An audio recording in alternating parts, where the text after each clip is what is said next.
Hey, good afternoon. Welcome to JTV's Game of the Week. I'm Harry Ferrone, and we're coming to you live from the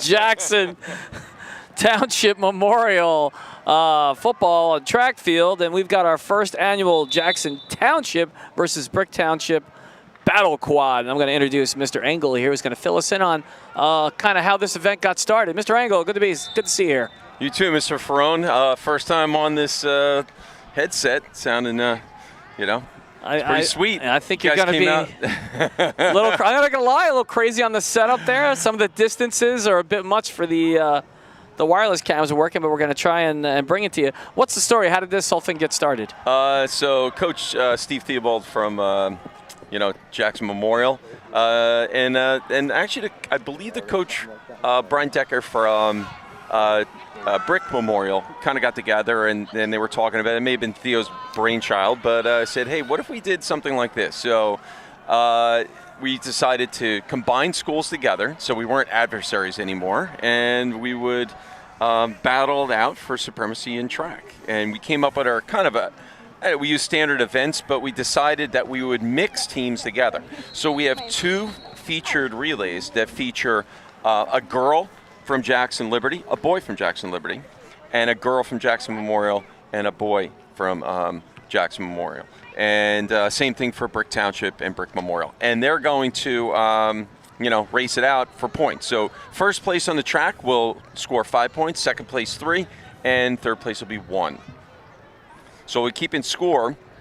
And Coach Theo will be stopping by. He said he would give us score updates. That would be helpful because there's a lot going on out here, I can tell you. So, I guess I understand why, we've been talking to you guys to try and get out here and do a track meet, and it's finally happened, so that's pretty awesome. Well, we're happy to be here. I mean, we hopefully we can do a decent job here today. Why don't you take us through the first couple of events and what we're looking at covering here early on?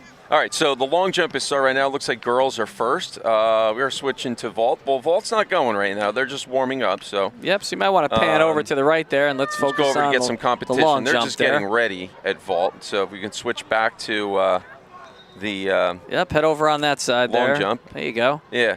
So the kids are here before warming up, and then they have to get their steps. They measure out their steps so they're right as close as they can be to that takeoff board, and they're going to try and see who can be the furthest. So it looks like that's a legal mark right there. So Coach Myers, the girls' coach at Liberty, he's putting the stick in there. You're furthest back, so if your hand hits or you drag a leg or you come down, they're going to measure the one closest to the board. What's a good jump? Let's see. For girls, somewhere over 16, 17 girls is excellent. And then for boys, anything over 20 is very respectable.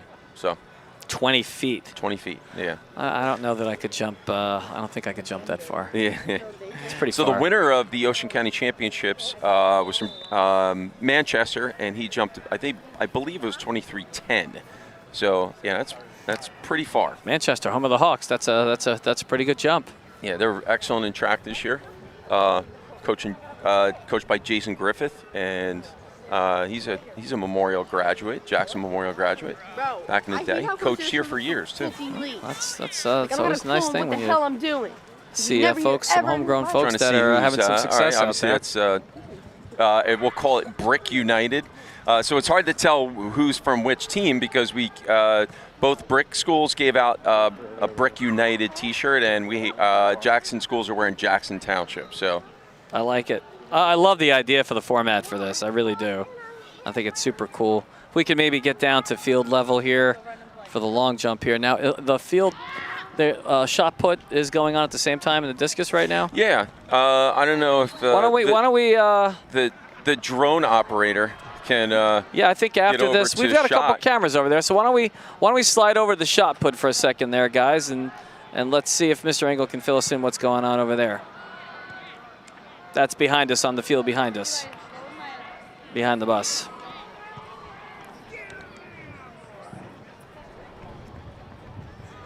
All right, well, they've got some problems they're working on. I guess we'll stick with the long jump for now. Looks like the drone is moving in a position to get some shot.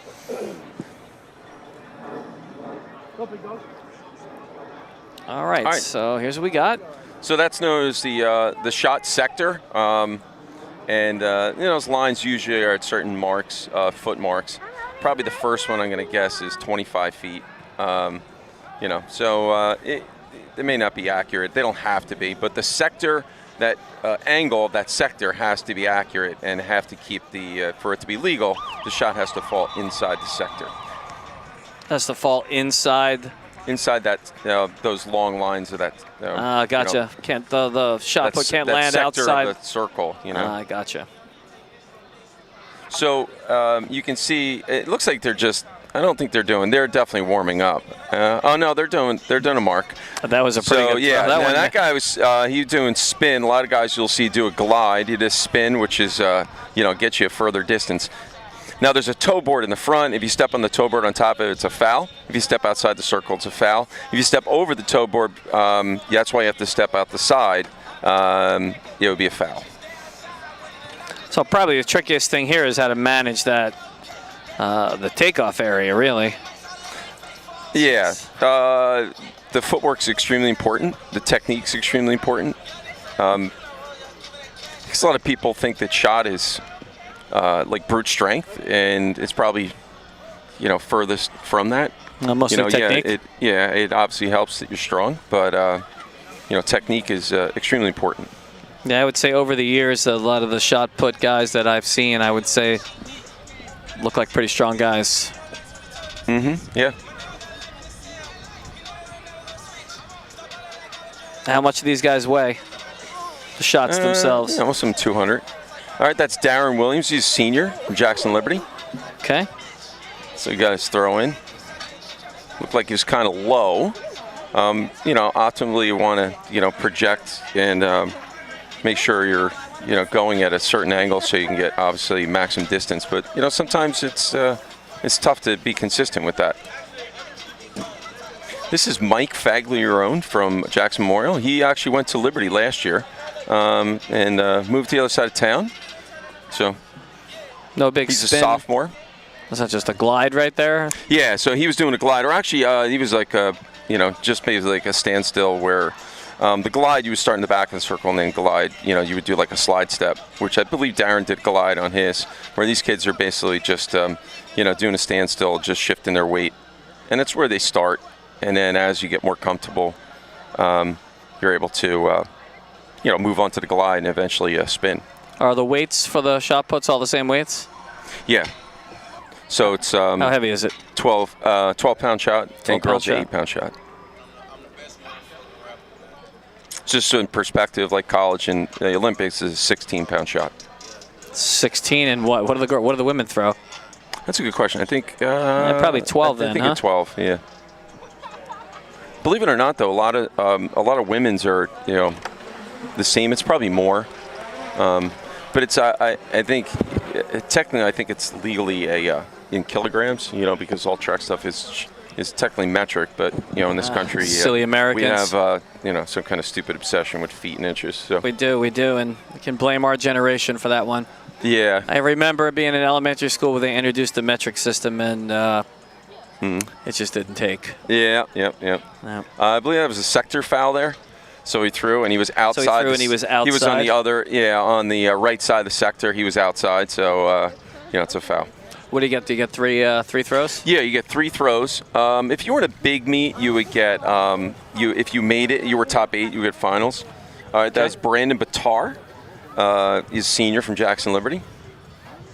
I saw Brandon at lunch today. Yeah, he seems like he forgot it's actually hot out. He seems like he's wearing some kind of a headscarf to keep his head warm. Yeah, some kind of advantage. I'm not sure. He's always got something on the head of his. I don't know. I'm not sure. This obviously Jackson Memorial. I'm not sure. I'm trying to figure out where all the brick kids are.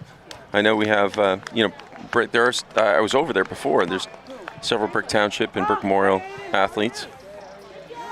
So the field events here, are they doing discus at the same time as this? As a shot put? Let's see. No, varsity shot right now, and then this is boys varsity shot. Then it'll be girls varsity shot. and varsity discus will go on next. So, Okay. yeah. All right. Well, you got some good shot put action here. Why don't we head back over to the long jump and see how that's progressing? I guess we couldn't work out that wireless situation. That would probably help a lot if we could have put a wireless headset on the official. I was talking to another official, and he said, "Oh yeah, I would wear that." And then you would hear, as they're doing the jump, you could hear who's up, because they called the name who's up. Oh, that would have been helpful. Yeah, and then they would, after the measurement, they would tell the official what it is, and they would mark it. I'm going to put a note down for next year.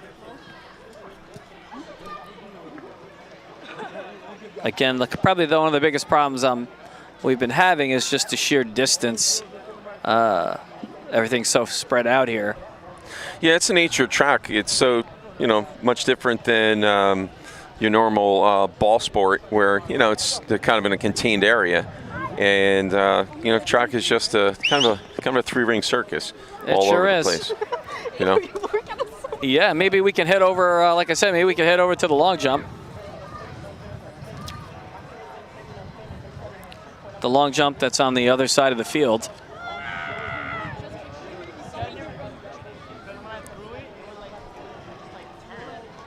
Trying to see who that is. Oh, that's obviously a thrower from Brick Township. Yeah, Well, it's a combined. It's got a little horseshoe with a green dragon in the middle. I like it.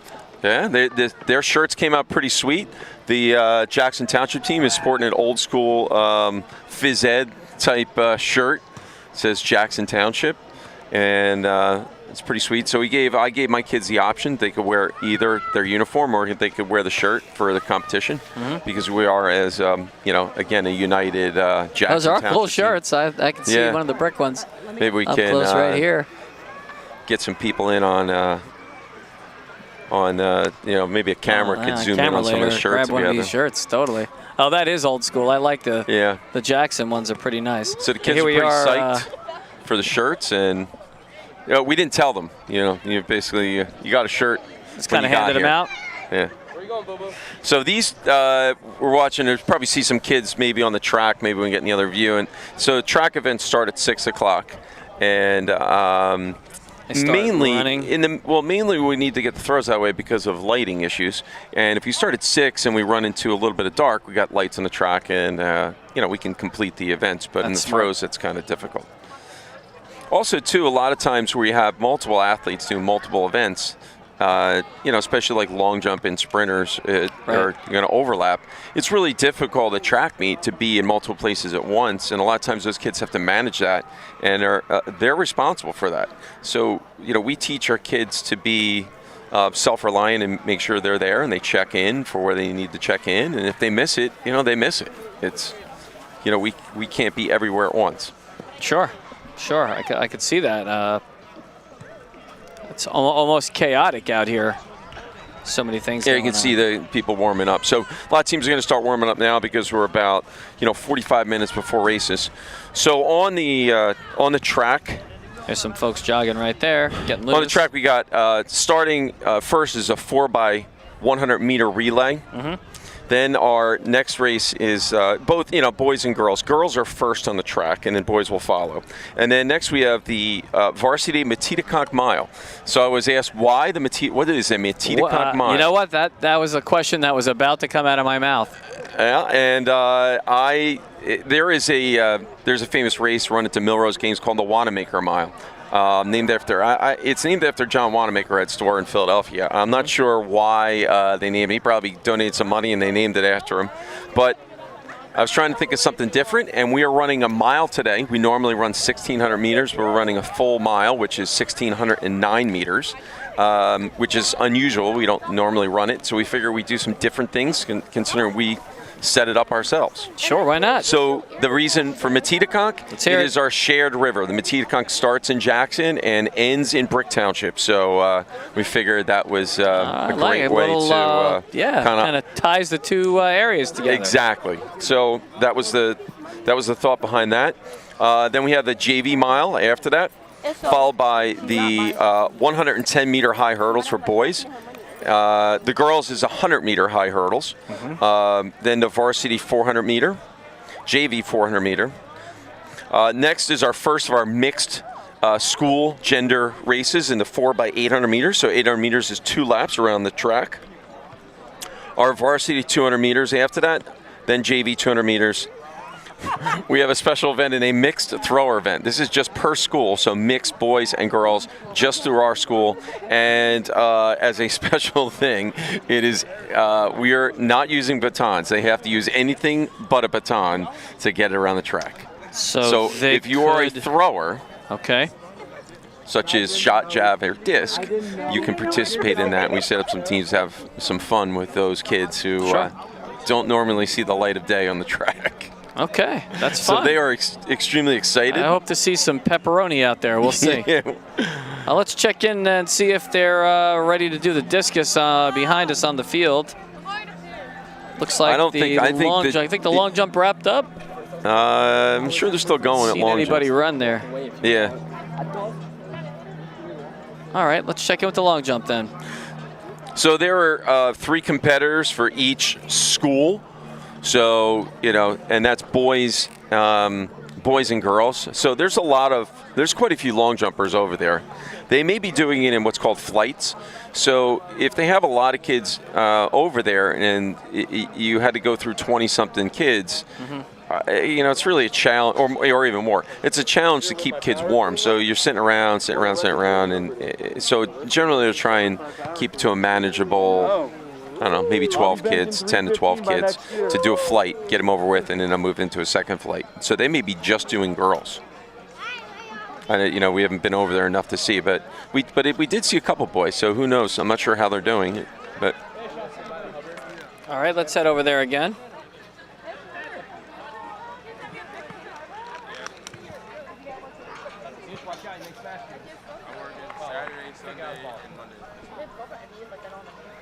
Let's see, we had that generic field shot here. Yeah, guys, this is a great shot of the guys warming up there, but we're looking for, all right, looks like we're headed back over there to the long jump. And pretty long running lane there. You're in trouble. There goes a jumper there. Makes her jump. Trying to see who that is from Liberty. It's hard to tell. It's the furthest we could get to that side. It's kind of wedged into a corner to boot. Yeah, it's probably the furthest. It is pretty much the that furthest you wouldn't want it to part be. of the track too, Probably should have parked the bus on the other side. Yeah, right? Would have been good for that one, but yeah, I guess if you parked the bus down a little further, maybe you would have been, able to still get a camera over here towards maybe the finish. I don't know.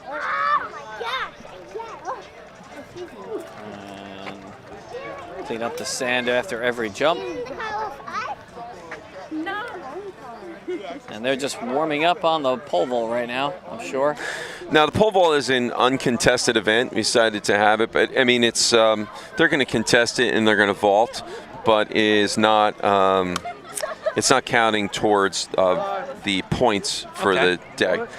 Neither is the mixed thrower events. They're not counting toward points. So, any of the other events, again, anyone if finishing the top 3 from get some points. Yeah, we're going to get those points. The JV events are not counting towards varsity scoring either. All right, they're just open, unlimited events for, so we can accommodate all our athletes. So every kid on my team, there was an event for them, and it's kind of a big puzzle, as Mr. Ferrone can attest.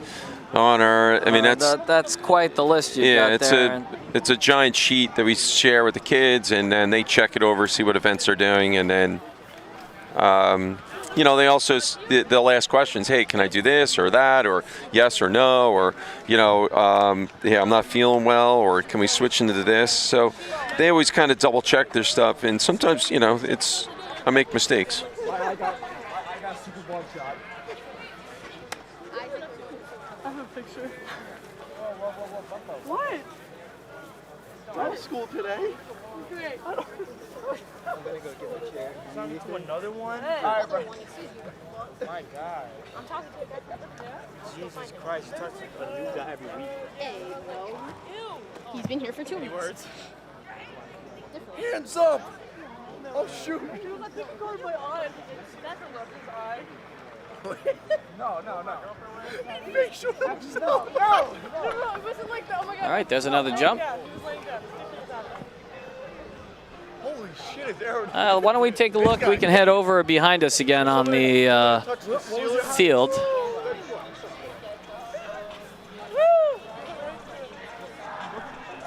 look, it's Corey. It's Corey by the bluegrass. All right, let's take a look. We'll give them a second to relocate our PTZ camera.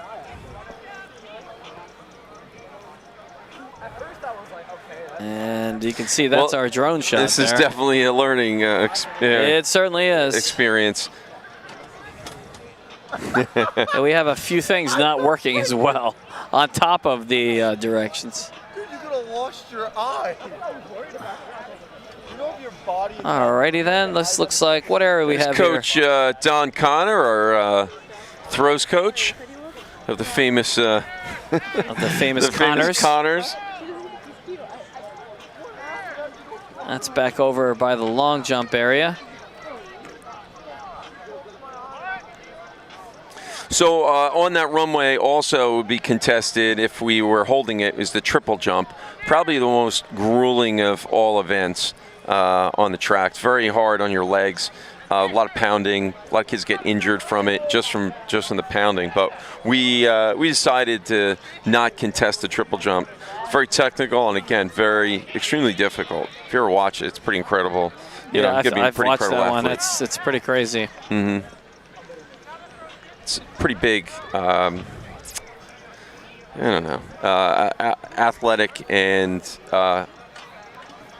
power. You know, and you have to really control that energy. Oh, so you're back over shot. It looks like girls' shot, so boys' shot must be done.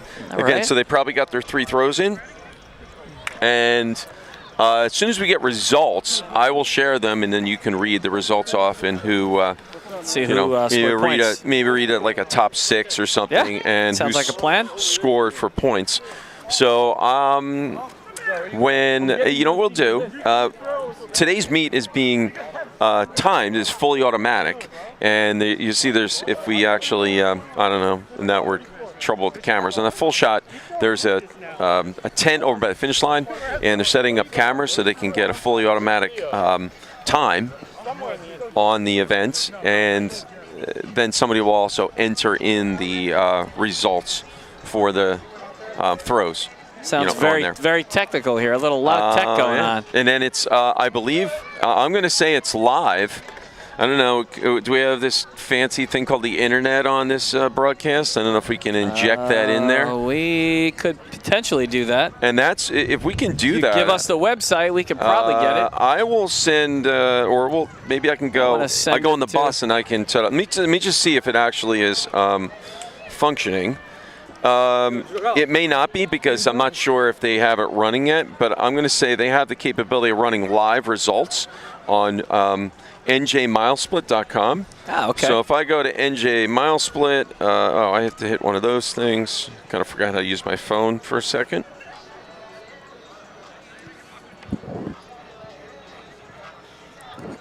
Yeah, so we'll hit live results, and there's live results all over the country, MileSplit, so show up. I mean, here it is. It's a live result. There's a meet in Virginia and the famous battle quad of Jackson versus Brick. There it is. A little shout out to Mike Boccato, who's got his last track meet of his career here. Yeah. Mike's graduating. Yeah, well, I don't know. Mike could find himself in the state meet possibly. We only have 3 entries, but who knows? But it could be. And Mike's been an integral part of our team as far as dedication and effort. And I can't say enough positive things about Michael Boccato. And he's going to be sorely missed on this team. He really is. Super hard worker. Yes. Kids all like him. Yeah. kind kid too. You know, I have him in class as well, and nothing but polite. Yep. And everything. So I got the events up. Again, I don't know if we can do this, but what will happen is when, if I show you an example, Mr. Frone, we'll see if we can get this on here, if it's coming up. And this is all upcoming.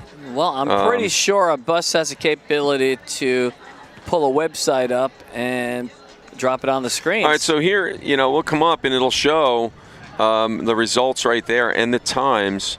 And if we can do that.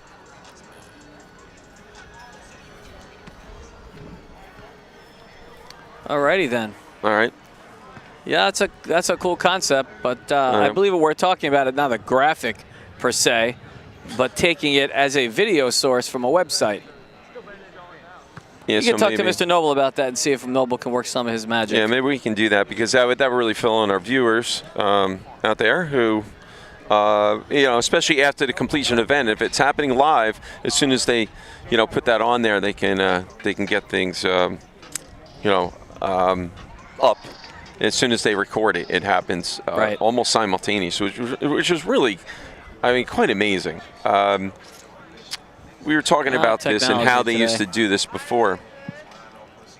Greedy? I believe the website is, we'll have Mr. Engel. I'll head off to the Mr. bus. Engel's and gonna head over to the help. bus and, Mr. get Frone, that you sorted can, out. You can. All right, why don't we head back over talk about to what you see out the here. shot put, see if the ladies are started their event yet. And there's the shot put right there.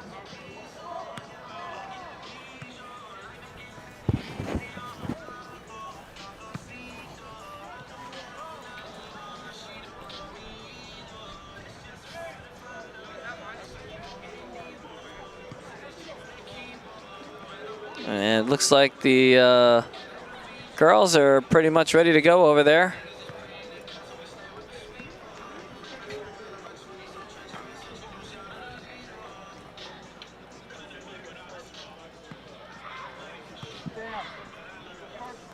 That long jump's been a tough one for us to keep an eye on. It's so far in the corner. The best we could do probably a little later is to kind of report on the winners and who placed.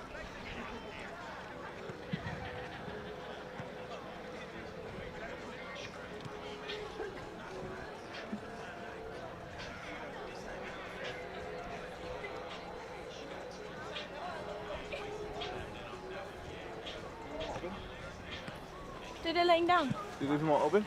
Yeah.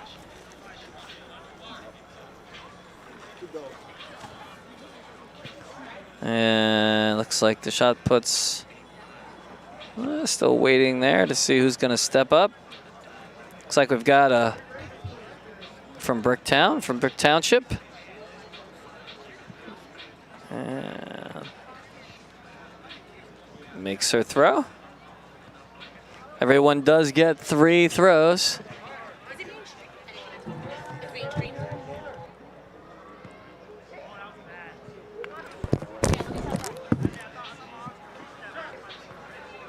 And window over here. He's a good chatter. another one. Mr. Can you hear me?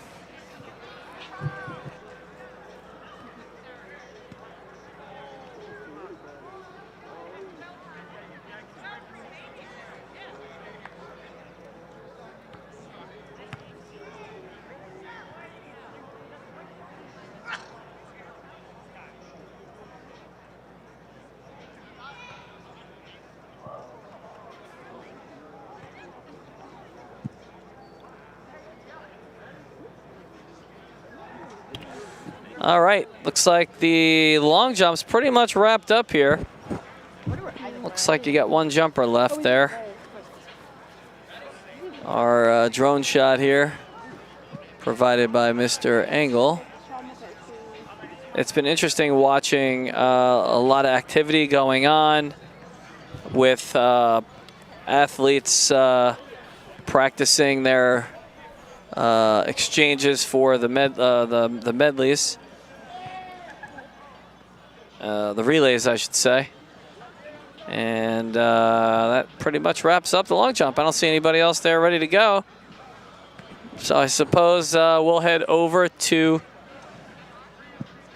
the shot put again, and I guess we can wait and see if our camera operator can pick up the high jump, which I believe is next over there. But we'll head over by the...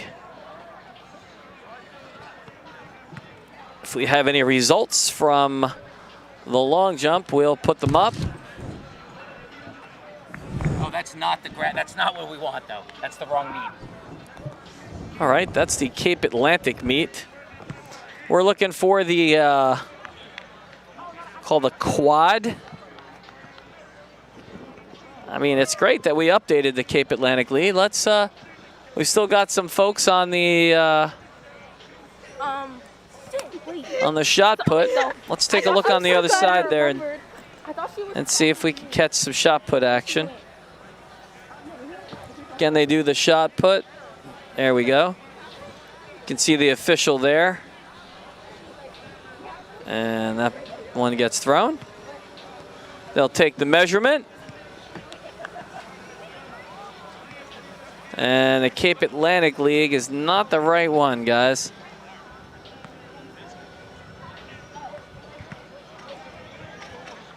Let's see if we can get this squared away here.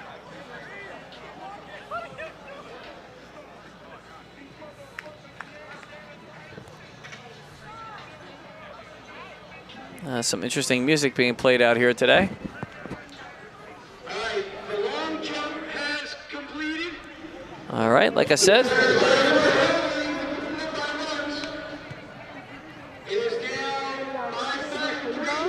Hammond or Evelyn Stall. All right. Looks like the relays are going to be starting at 5:45, which gives them about 15 minutes.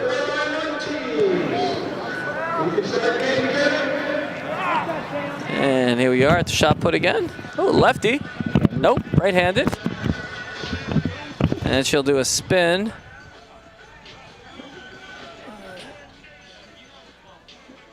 And that's a pretty good throw. There it is.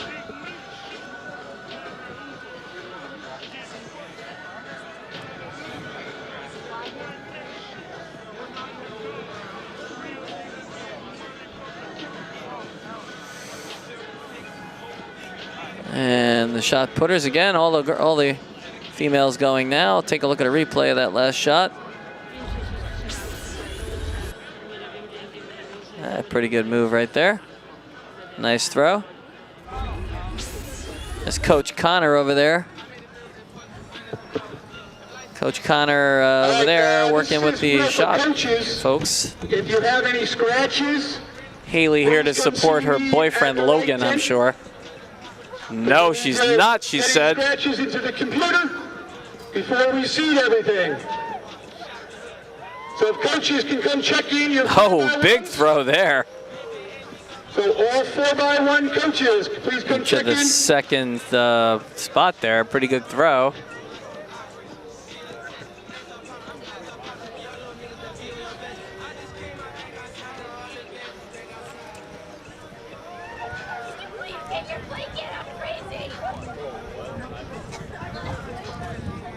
A little bit more of a line drive throw there.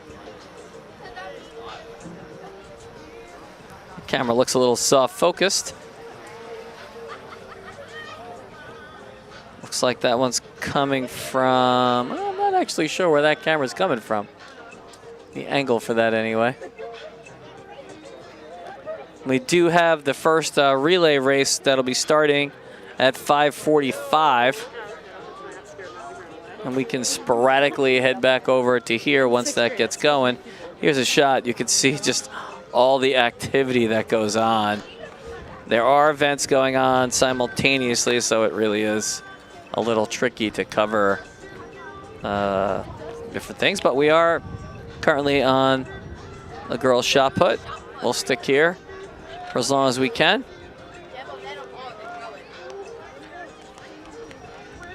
Looks like nope, that's Jackson thrower.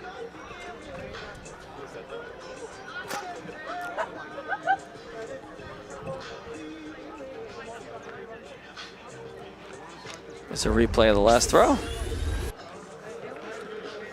Pretty explosive movement there.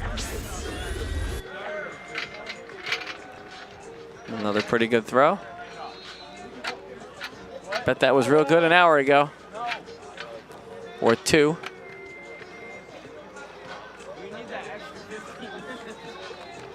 And that looks like our screen froze for a second there.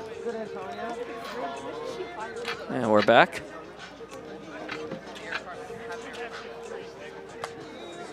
Out of series, that's a brick thrower.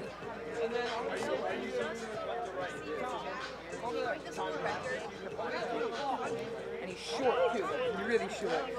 Yeah. No. As Mr. Engel noted before, it's not just brute strength that carries you through the shot put. Also takes quite a bit of skill and some finesse. Fair amount of timing. Pretty good spin.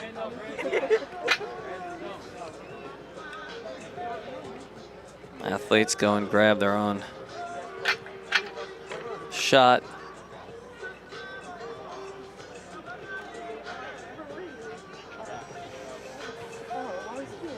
All right, athletes warming up on the track. You've got like another 2 minutes. And we need you to move the hurdles off the track. And the track, folks on the track are getting ready for the first relay of the day.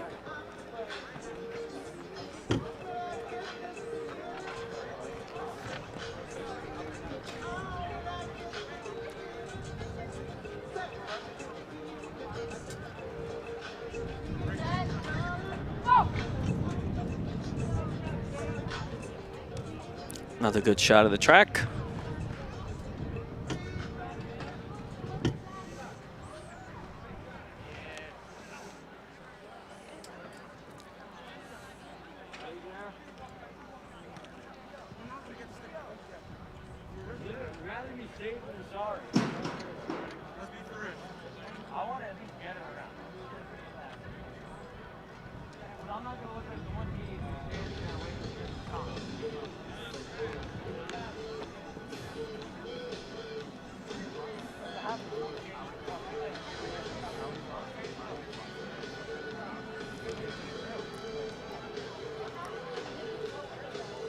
There's some folks practicing on the hurdles, which they'll be clearing off the track in just a minute. So like I said, the long jump's complete. Could take a peek, see maybe if anybody's got anything going on the high jump. That's towards the back.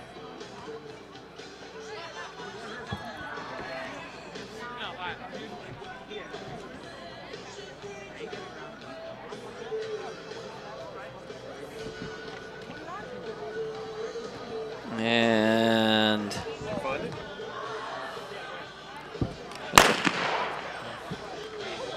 I guess that was a test to see if it would work, and it did.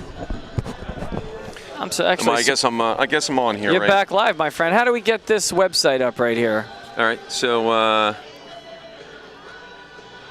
we screen sharing here? What's going on? I think. Oh, is that what? We're screen sharing. I think you're right. Well, why is he doing that? I thought he was under an impression it was going to be. I think you're right. Let's take a peek here. Let's see if we can move this. I don't think I have control over that. I do not. No. So you guys on the bus maybe get us out of the Camp Atlantic League meet and into the right one. All right, girls, 4x1s.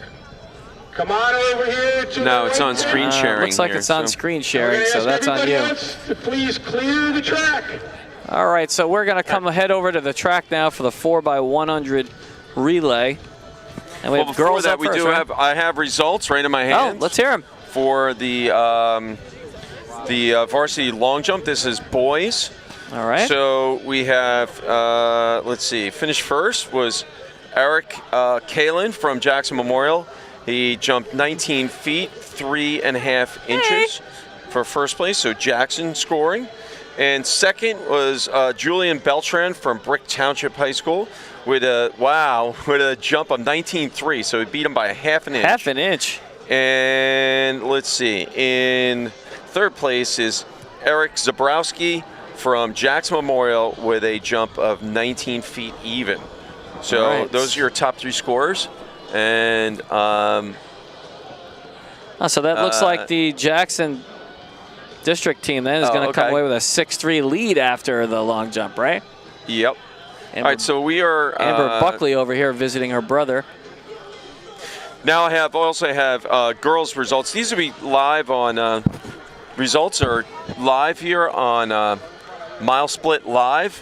If you went to that website, it would show pretty up. much all show up there. How'd the girls do in the long jump? Do you have the girls' results there? The girls' long jump. We got first was Lizzie Chan from Jackson Memorial with a jump of 15:11.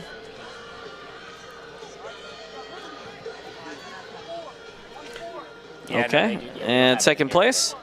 In second place is Isabella Dayton from Brick Memorial High School with a jump of 15 feet 5 inches. Okay. And in third place was Alexandra Ferrioli from Jackson Memorial with a jump of 14 feet 6.5 inches. All right, well, here's the deal then. After the long jump, if I'm doing my high-level math skills here, it looks like we've got the Jackson School District team up. Jacksontown up 12-6. That's what it looks like.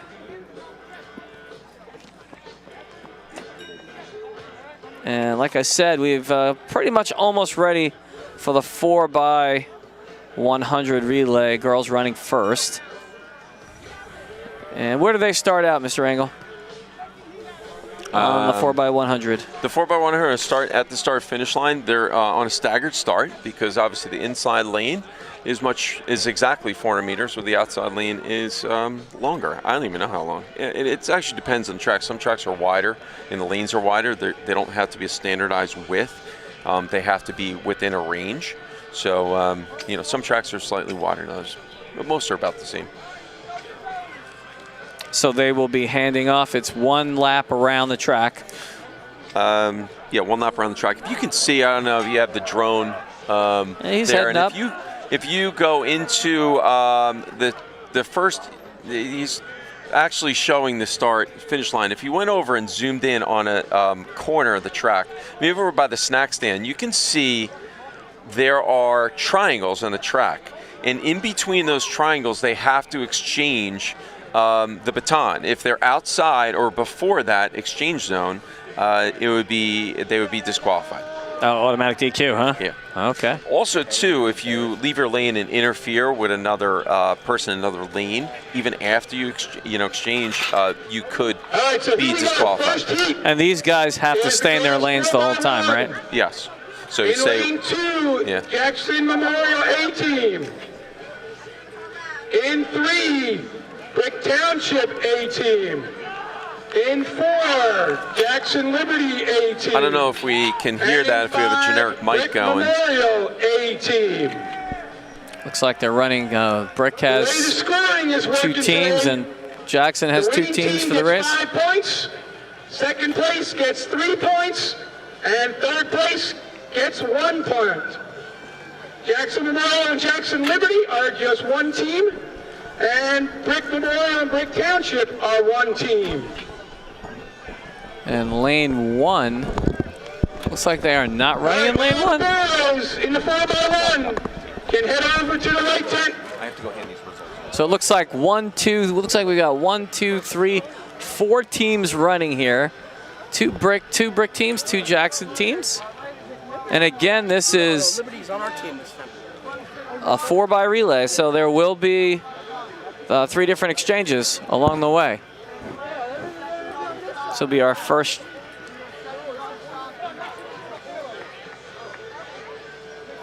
It's always interesting to see the strategy employed here in that first leg. Thank you, Mr. Rafferty. Try and get that lead early. Thank you, Mr. Thompson. Zone 3. Can't see you down there. Athletes are getting ready. Fantasia, we good down there? You're not even down there.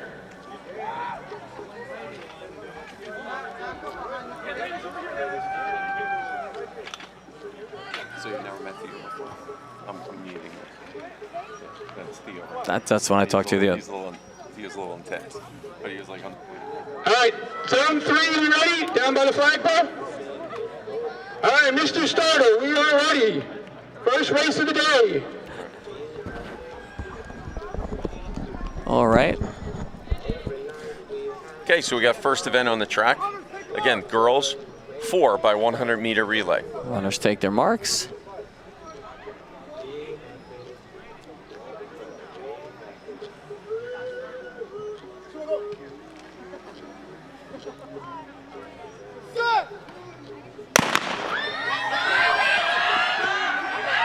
And they're off. What's the hardest part about the exchange, Mr. Engel? The goal is to keep the baton at the same speed through the exchange zone. The hardest thing is that there's a drop. Team, looks like from Brick Memorial dropped the baton. So they can still run. A lot of times they'll give up, but they could pick it up and still continue. Coming into turn 2 there, or turn. That's turn 3, technically, yep. Coming around into the final exchange zone. And yeah, it's... Your 4th runner, the anchor there, usually your fastest runner? No, not necessarily. Depends on who runs the turn better. Looks like we have Jackson Memorial. And the finish. Jackson Liberty's coming. It's going to be close. Jackson Memorial, And Jackson Liberty. And it looks like, I'm not sure if that's, again, Brick or Brick Township. So... Well, take a look at the replay in just a second here. It looked like Jackson came across in first. So, now, like, see if these things are See if you could refresh that. We'll see if they come up, but we'll take a look at that replay here. Here's the photo finish there. Looked like maybe Jackson might have went 1 and 2 there, maybe. Yeah. Here's the Jackson overhead shot. Oh, Yeah, nice 1 and 2. I don't know who got that. Yeah, it was 1 and 2. That was drone. Drone operator. Yeah, he actually did a good job there. Not too shabby. All right, we're getting into our stride here. So again, if it was that close, the fully automatic timing can zoom in down to the pixel. So we had a race at the Ocean County Championship that first place was a tie, and it came down to 3 1/1000ths of a second, and 3rd and 4th place was 1 1/1000th of a second. Our girl, Alyssa Galeta, she ended up 4th by 1/1000th of a second. That's I don't even know how you register that. Now, what's going on? What's going on here? So the timing system has high-speed cameras. Same thing. We have the second heat of the girls 4x1, so there's multiple teams. So the first. It looks like there are 3 teams. Yeah. So the first heat was the seeded heat. So those were the fastest teams. So all the A teams, and then other schools had multiple teams. So when we set up the heats, All right, second heat. we made sure that all the A teams were in 1 heat from both. And then do they just pick the top 3 times from both heats overall? Yes. Okay. So if there was a faster team on here, it would displace another one from the first heat. Okay? Gotcha. Looks like they're wearing some specialized footwear here. Coach, maybe you could talk a little bit about that once they take off. So not every kid, but most kids will be running in track spikes. There's sprinter spikes as well as distance and mid-distance spikes. Distance spikes have a little more cushioning in the heel, where track spikes, not so much. Some people use starter blocks and others don't. Some will use starting blocks, yeah. Starting blocks can give you a push off, kind of like probably the best way it was described is how swimmers push off a wall. So same kind of thing when they swim. So not bad, not very good handoff for the Liberty girls. So when you run up on the other person and if you're not matching speed, that's where you're going to lose time. And most of the time in the 4x1, that's the problem, is the exchange zone and making sure that you can get through the exchange zone. And you do have to have it handed off there. You saw the triangles there where they had to have them handed off by. Yeah. It's interesting to see the strategy here because the inside lane needs to be in the lead before they hit the straightaway. Yeah. Well, they have to make up the stagger, And, Right. you know, obviously they have a shorter distance. So She's got a pretty good lead here. Yeah. Liberty finished after having a, you know, pretty poor handoff on the first exchange. They made it back up. So nice job, Liberty. And again, it's tough with the Brick United. We have to. We need armbands for the different schools to be able to identify. Yeah, it's tough once they get United. going. Yeah, well, it's tough to figure out who's who. Brick or Brick Memorial. Yeah. You know, looks like they're not wasting any time here, Coach, and they are going right into the 4x100 for the guys. Take a look at the replay here, the finish. This one wasn't too hard to see who won. She came in at about 55.5 maybe. Pretty good lead.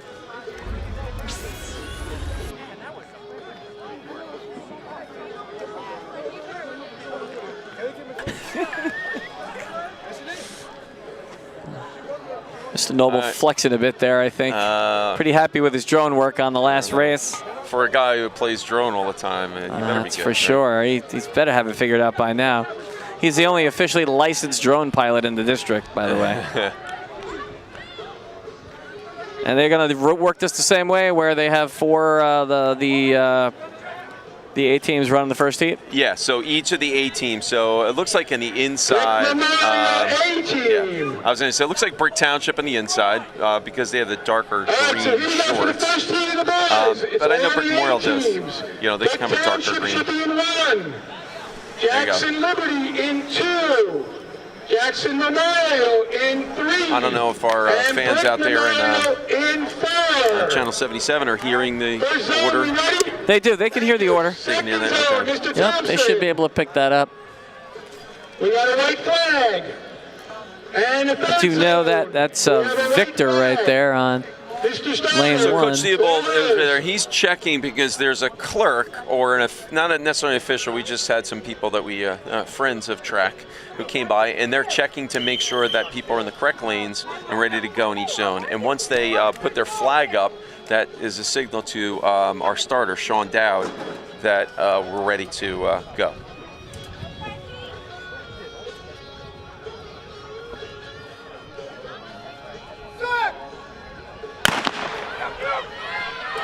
And out of the gate they go. Now, Jackson Memorial and Jackson Liberty kind of faced off at Penn Relays. Not the same race, and Memorial was a nice touch exchange faster. there. But we had some pretty good exchanges. So we got first Jackson Memorial, second Jackson Liberty, but we had Brick making up the stagger. They ran about the same time at Penn Relays too, when they ran the 4x1. So we'll see. Looks like it's going to be pretty close here. I'll have to stand up and get a better vantage point. Looks like Jackson Memorial, and it's Jackson Liberty and Brick Township. Very close, very close. We'll see. And finish. It looks like it's going to be Memorial, Liberty, Brick Township, and Brick Memorial. Nice race. That was excellent. Looks like you really did a nice job getting the baton around the track. Not a lot of big, miscues on the handoff, and they were clean and kept that baton moving through the zone. That's the B team. Jackson Memorial C team is in 2. Brick Township there's a replay. in 3. Got across at 43 something, 43.8 maybe. Jackson Memorial B team. That's some nice cam work there. And Jackson Liberty B team in 6. And we've got another four relay teams lined up here. Township, your C team. We're going to need a battery, some power for that. Lane 3.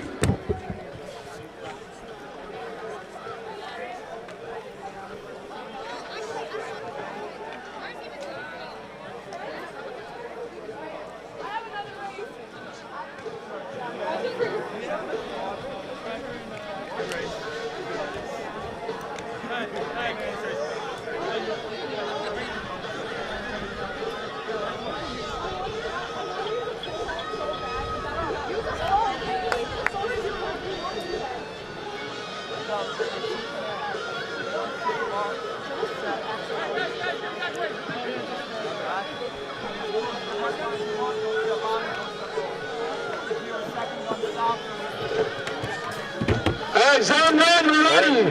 We have on the track right now, we have Mr. Thompson. Thank you. for And boys, down by the flagpole. 4 by 100 meter relay. Mr. Starter, you're up. That's fine. It's fine. Kind of interesting to see where teams take the lead. You know, when you set up your 4x100, do you try to put your fastest run on their first one, or No. or in the anchor? Now, a lot of it depends on, again, how people match up with each other. So I don't want a big speed difference between runners. Some people get out faster or slower, and we take that all into consideration. Handoffs, we practice all blind handoffs. Thanks, appreciate it. So the kids are not looking when they hand off. They See if we can get a good take off, and they have to be in the correct side of the lane so they can have a clean handoff. So the baton kind of stays in the center. That looks like good handoffs over there. So Memorial and Liberty in second, but again, you got a bunch of teams making up the stagger pretty quickly. And again, these are all our B teams. The A teams run in the first heat, and the B teams are coming around. So we'll see. See if I can get up and see what we got as far as results and who's coming in here. All right, coming into the final So it looks turn. like Jackson Memorial first. Oh, And this looks is going to like be a Township, close. Well, second.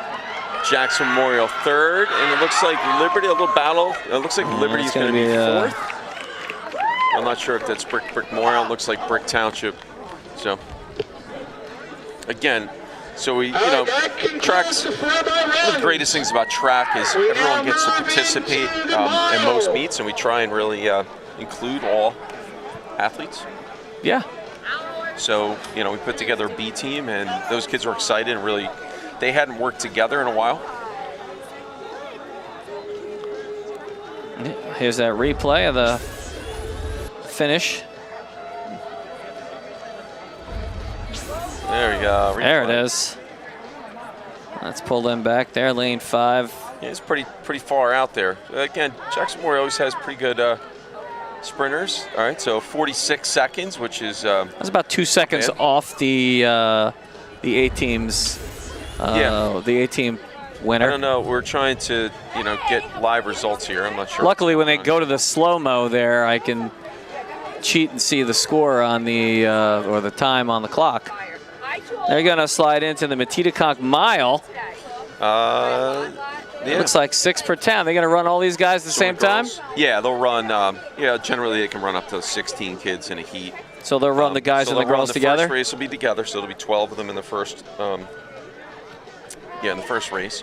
Maybe not 12. I'm not sure if all schools are going to have enough kids, so maybe less. Okay. And then we'll do. Girls will be first, and then boys, and then we'll JV miles. We may do 2 heats there. We'll see. That's determination of the timing crew, and also the official there and making a determination, as well as the meet director. So they will run. Who that is, I'm not sure. So they will run the mile. There'll be once the guys will run first, and then the girls, or the girls and then the guys. Or they're running together. Girls first, and then the guys okay. will run. It'll be separate. So one of the things we have to make sure. It looks like we do. I was going to make sure we had a line put down. So there's not a mark for the mile because everything is metric. So again, the mile is not a normal, track event. Normally it's what, 4? It's 4 laps, right? Yeah, 4 laps would be 1,600 meters because the track is 400 meters, and but sometimes there's meets where we'd like to go old school sometimes, and what we thought was an opportunity for kids to run a full mile and get that as a time on their. And you said that's an additional 9 meters? Yeah, 9 meters. So you can, if you can see, we'll see it on the track. There's actually, if you look right now in the drone shot, the finish line has the 1, 2, 3, 4, 5, 6, and behind it there's a curved line, and that's the 9 meters right there. So it's, it accounts to, it really makes up about, a second or 2 on the track. So it makes it, is it longer? Longer. Yeah, longer by 9 meters. So, 1,600 meters, the so they'll metric start, mile. Okay. They'll start there, but they'll still end at the finish line. Still end at the finish line. Yeah. I gotcha, Coach. And what's a good mile run for these high school kids? Well, I mean, what are we talking about? Nationally ranked mile? I'd say no. We'll say, well, a majority of the high school kids are running 1,600 meters. When you go to college, they don't have a 1,600 meter or a mile. They run 1,500 meters. So, and then run 3,000. A good mile time, you know, it depends. If you're a national miler, like one of the best in the nation, you're going to be probably under 4:10, somewhere between 4 minutes and 4:10. And then, you know, like, well, one of our runners ran a 1,600 meter in a relay about 2 weeks ago, ran 4:20. So Grayson Wolf ran 4:20. That's pretty fast. Let's put this in perspective, though, because the 4x100 relay that just ran, their top speed was about 45 seconds. 45 seconds per lap. And if you're running a 4:20, you're running about 65 seconds. About 65. 4 times in a row. Yeah. Yeah. Brent, it's my pretty friend. legit. I would legit. say so. So, yeah, it's what's the athlete type for that one? For the mile. Are we talking longer legs come in hand? Is this more a heart kind of a race? Yeah, I think that's what we're talking about. Someone. So varsity boys in the mile, check in right now. So, and yeah, looks like we're having some video issues, but yeah, sounds like this is the start of the girls' mile. All right, looks like we have 6 competitors. Looks like only one. Well, no, not necessarily only one Jackson person, because those shirts are deceiving. Yeah, I don't know. I guess the Memorial kids wanted to run in those shirts, but yeah, it's a beautiful night. Beautiful night, and you know, for racing, you know, a mile, real good. Oh, looks like we're back. And if you missed it there, the mile's underway here. The girls are running first. They should be turning that, taking that third turn any second now. There they are in the distance.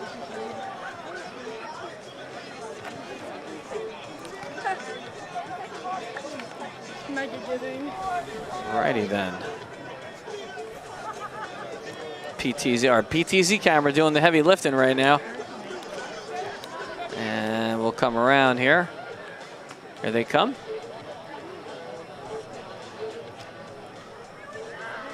You don't think I didn't bring my watch over with me. I have it in my bag, but you know, start that and we can get a split on this.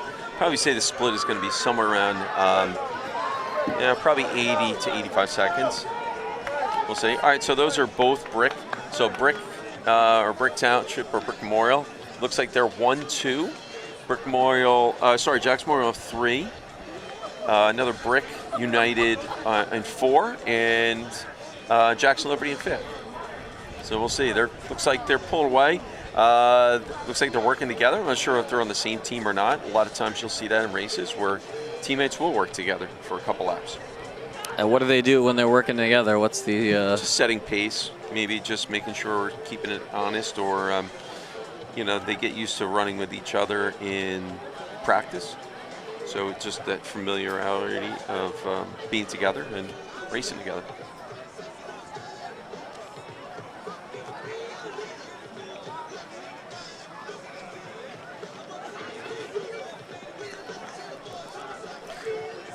It's like spot a bunch of Jackson alumni coming out to you know, check out this spectacle. It's always good to see those guys. Yeah. It's a pretty decent crowd out here. You know, a lot of people watching in the stands, and it's pretty awesome. All right, again, we have Brick, and followed by Brick 2, and let's see. We believe we had Jackson Memorial? No, another Brick girl. She pulled ahead, so they're looking at a clean sweep here. Jackson Memorial in 4th now, and Jackson Liberty in 5th. I'm not 100% sure, but I could swear that's Dylan's sister, Caitlin, running the mile right now. They're with the ponytail and the lane there. I'm sure they'll tell me on the bus in a second if that's accurate or not. I could be wrong. It looks a lot like her. Yeah. In 5th place, Dory O'Halloran from Jackson Liberty. She's a freshman, and she's always. I just know when I watch her run, she's very tough. So she's. It's always nice to have a young, tough kid. A huge effort. I don't know if necessarily the 1600 or / mile is.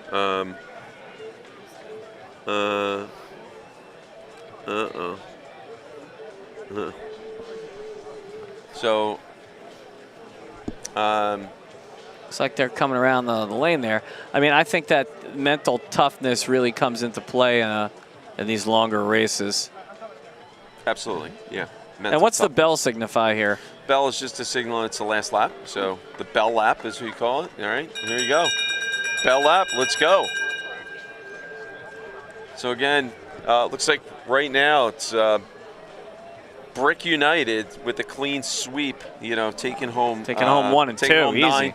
Taking home 9 points. Unless Jackson Memorial can, they really could pick it up here. take the first all 3 spots. Yeah, all 3 spots.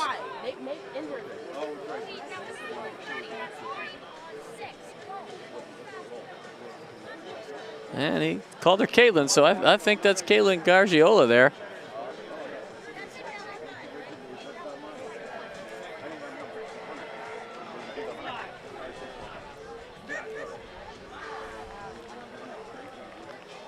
That's our athletic director, Mr. Panicu there.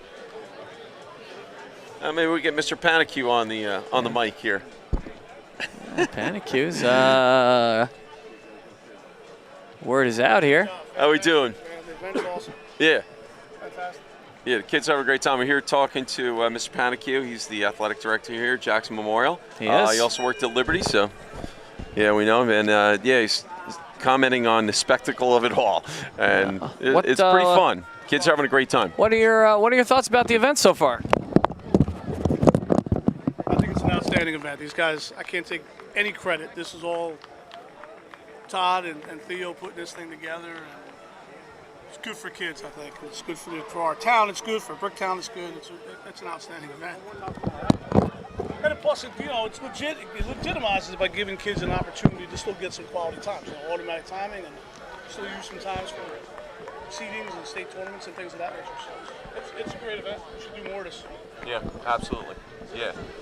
And what Rob's talking about as far as the seeding and getting fully automatic time. So for the state meets, you go in there, you have to have a fully automatic time for seeding in a race, depending on what heat you're in. So if you're at maybe 800 or 400 meter runner, you want to run against the fastest people, so you're in the right heat and you can run their fastest time. It throws it, throws you off, yeah. Oh yeah, you have fast and slow kids together. It's just not an interesting race. So basically, you're saying there aren't a lot of events that have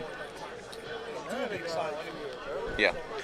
All right, parents and athletes, if you want to follow along. All right, thanks, Rob. Thanks, Coach. Good seeing you. They All are right. up on NJ So again, Rob Panicu from Jackson Memorial.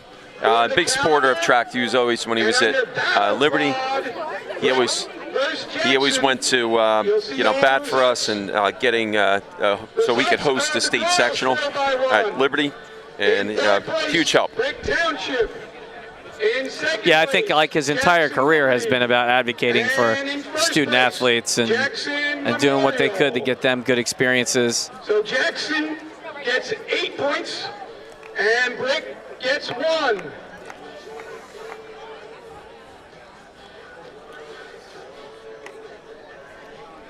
That was 8 points and 1 in. In 3rd place, Jackson Memorial. In 2nd place, Brick Memorial. And in 1st, Elizabeth Chan from Jackson Memorial. Jackson picks up 6 points. Brick picks up 3.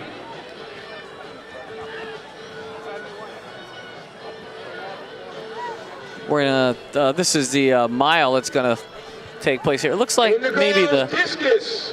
Javelin's underway too over here. Jackson Liberty. 2nd place. We could slide over here. They got cameras up and rolling again, so maybe get some action here. Take a quick look over there at the Javelin. See Tita Conch Mile. and we'll Brick see. picks up 8 points. See what we can do. Jackson picks up 1. Now again, the Matita Mile here with the guys race. We're probably looking at a time. We're looking at 4:30 maybe. What's going to be the winning time? I think, well, a little closer to 4:45. What do we got? Yeah, I would say in the 4:30s. So our the guy wearing the number 1's Grayson Wolf. He ran a 4:20 and it split. He also ran. This is Grayson's 3rd race in 3 days, and he ran a 3,200 meter in 9:42. Which is about 2 miles in 9 minutes 42. Third place, Brick Township. Back-to-back 450 miles. And then he ran yesterday in the short conference championships, ran an 800, ran 159, broke the 2-minute barrier. Brick 1. And then he's coming back today. I wasn't a big fan of that, but when they rescheduled the short conference, he really wanted to run an 800. So I said, hey, you did figure out what you want to do. And I said, sometimes you just got to let kids be kids and have fun. And your winner from Jackson Memorial, Eric Kalin. All right, we're talking through this. So through lap 1, looks like Ryan Petro from Jackson Liberty in the lead, followed by Brick Township, and then Grayson in 3rd, and Jackson Memorial in 4th. Looks like Grayson's tired. We also featuring Ethan Lamberto from Jackson Liberty. He's about a 4:40, 1,600 meter runner. So he's making a move. Up to this race right here. In 3rd place, Jackson Memorial. 2nd place, Brick Memorial. And your winner from Jackson Memorial, Ryan Fisher. That's 6 points for Jackson, 3 points for Brick. We'll work on total scores and get them out to you soon. Yeah, I don't know what's going on as far as the results, but all 3 runners in the girls' Matita Mile were from Brick Memorial High School. So in 3rd place was 9th grader Megan Albanowitz, 50.78, which was top 50 in New Jersey. But remember, this is a mile, so it probably will, even though that's not an awesome time, it's still very good. So after 2 laps, we have Ryan Petro in the lead here. Let's see. All right, let's see. Looks like Jared Voorhees from Brick Memorial just took the lead on Ryan. And Jared Voorhees is around a 4:34, 1,600 meter. Ethan Lamberto, again, is up there. We have, looks like, I'm not sure. We don't have seat time, so I don't know if it's Julian Mignone from Jackson Memorial. Looks like he's in 4th. But Grayson Wolf is coming back slowly. Shake the cobwebs off of back-to-back races. That's tough stuff. He's coming back here. So Grayson's a tough character, and he always runs tough. And a lot of times he'll run from behind and mount a challenge. He looks like he's closing in here as we head into. Going to hear that bell ring in a second as we enter the final lap. Yeah, Grayson don't like to lose, so he could drop and beat this kid, but we'll see. All right, so there's a bell lap. Grayson now in 2nd, right? Yeah, Grayson's in 2nd, Ryan Perrard. And again, not sure. And we got from Brick Memorial, looks like Charlie Petinato. All right, and then Ethan Lamberto from Liberty's falling back. JV boys, JV girls in the mile, please check in. And the runners are heading into turn 3. Grayson's trying to make a race out of it, and he's pretty fast, but let's see. This could be exciting. I hope we're getting this finish line. He's got camera. a pretty good, looks like the camera's getting ready for it. Yeah, but Grayson, he's no joke, and he's going to try, but yeah, I'm sure he's looking pretty tired right there, and it doesn't surprise me. A couple, he ran around 9 o'clock at night on Monday, ran late yesterday, and doesn't surprise me that he's on that. So 4:27. Jackson Liberty around 4:30. So 4:30 miles. Still ran a 4:30. I'm actually surprised it was that fast. 4:36. Yeah. Followed by Jackson Memorial, 4:41. Now, all three of those, as far as I know, all three, maybe no. The kid from Brick Memorial, I think he's in, I think they were still in Group 4. I just know Brick Township's in Central Jersey Group 3, so we would see them again. So again, your winner, Jared Voorhees from Brick Memorial High School, Grayson Wolf. Looks like he ran 4:27. Grayson, Ryan Petra. I'm not sure when you have an official time on that. Yeah, 3 seconds, really the decider there between the first and second place. Looked like about 8 or 9 meters, maybe. Yeah. Now the it wasn't a lot, but you could see there's definitely, definitely took its toll on. A couple more racers him, here. Racing 3 days in a row. He's gonna sleep well over the next couple days. He's gonna need a lot of time to recover from. A lot of wear and tear on those legs. Those thighs start to get weak.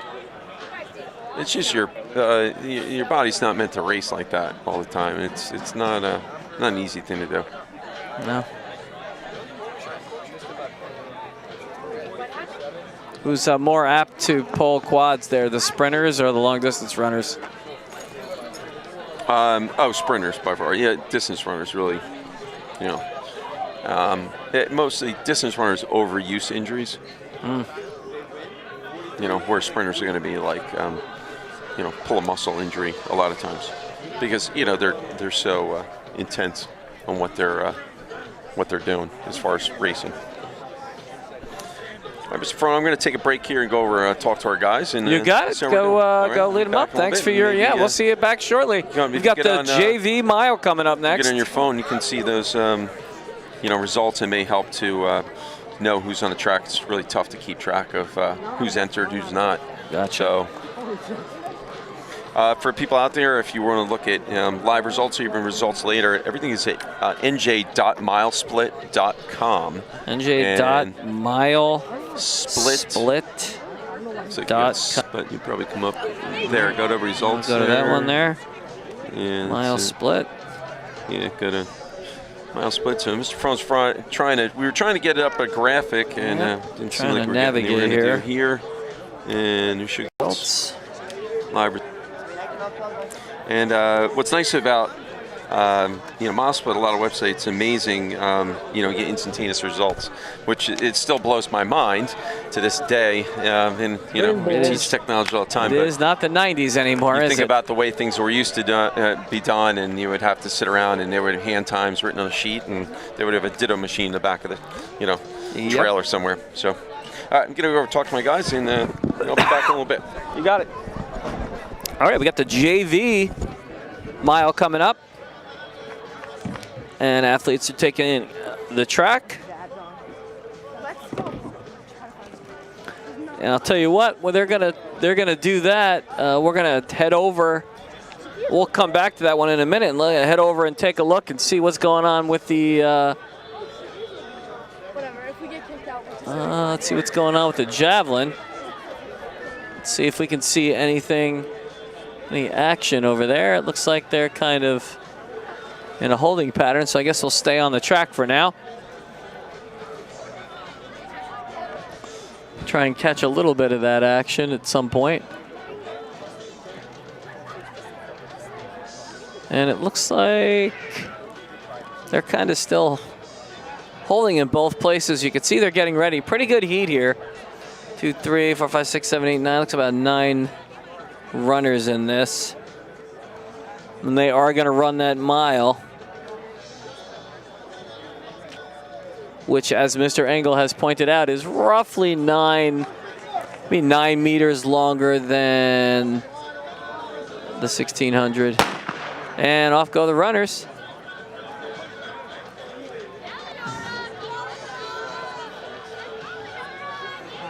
And they're off and running.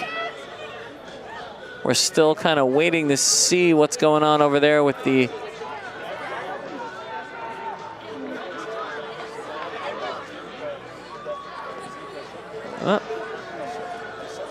there. It looks like they're still waiting over there by the Javelin, so we'll have to check back on that in a minute. So let's get back to the race. We're at the mile. And this must be our PTZ camera here.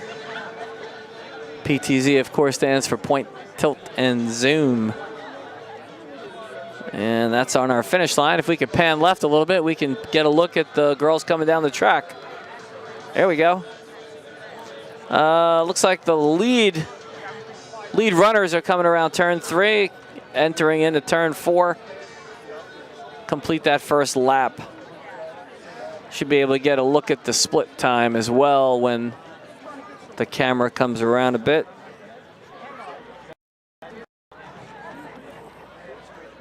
Looks like our, yep, there we come. All right, little update on the team scoring. There's an update coming on team scores in a minute, but we've got Brick, Jackson here. Brick 33. Jackson right now up 39 to 33. Only the varsity events will be scored. JV runners getting a chance to run their race.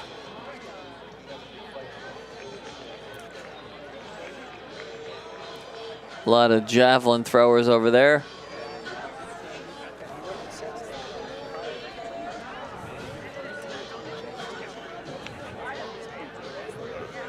Some more results. In the girls' mile, it was a clean sweep by Brick Memorial. Yeah, Brick Memorial girls. Second and third. Ryan Kelly, your winner.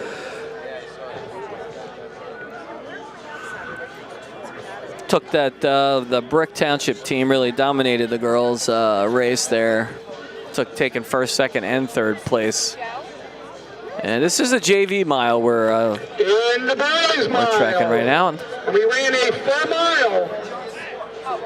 Third place, Jackson Liberty. Second place, Jackson Liberty. And your winner from Brick Memorial, Jared Voorhees. Yeah, Voorhees ran a 4:27 to win that one. Jackson gets 4. And Jackson keeps it close there by picking up second and third place. Gets 9. Jackson gets 0.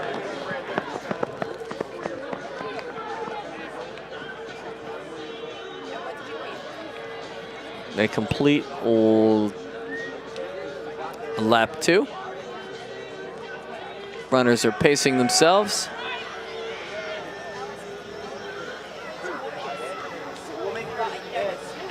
The jav real quick and see how the javelin is going, and we'll get back hopefully for the end of this race when we can.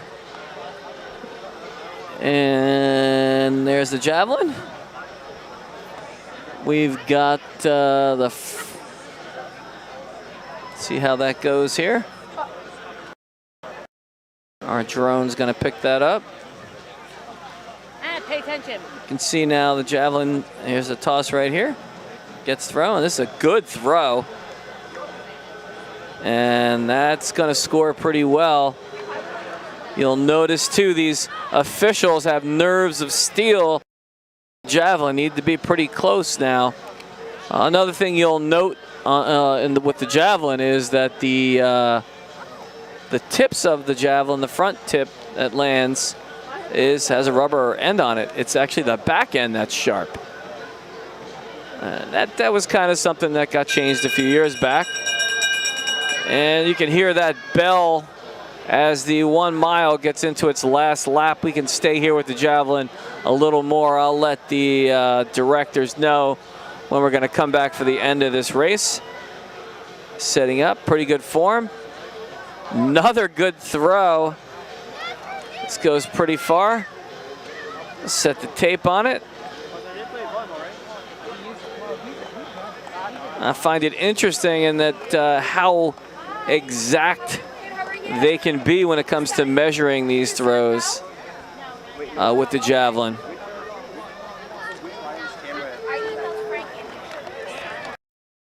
I was speaking with some of the javelin throwers the other day. There's another one off, and pretty good throw again. And kind of talking about how important the technique is. You know, follow through and really the technique and the practice of of getting the throw to flow. We're gonna head back over to the track for a minute because we've got our leader coming around turn 4 here in this JV 1 mile here. This is gonna be Brick United coming across the finish line here. And she's gonna come in. Let's see if we can see that score. Jason King, please report to the high jump. Jason King to the high jump. And she's gonna come in at about 6:15. Good, respectable race. Have not checked in. I think you're getting started soon. Boys in the high jump, head down. Anyone that's on the high jump being called. Take a look at the finish here, but we've got actually a pretty good race here for 2 and 3. And 2 and 3, 2 and 3 pretty close, but it looks like Jackson came across the line first there. And that's gonna go Brick. Brick takes 1, Jackson 2, and Brick takes 3. Here's a replay of that. That's a number 2. And number 3 just 3 or 4 steps later. Most of these athletes collapsing. There's our score at 6:38. Results of the girls high jump. 3rd place, Jackson Liberty. 2nd place, Brick Township. And your winner from Jackson Memorial, Emily Donis. And I'll tell you what, we're going to, we'll see a couple more javelin throws. The next race on the track, we got the 100 high hurdles. And that's going to take them a few minutes to set up. Catch a little more javelin action. Lefty there. And that's that.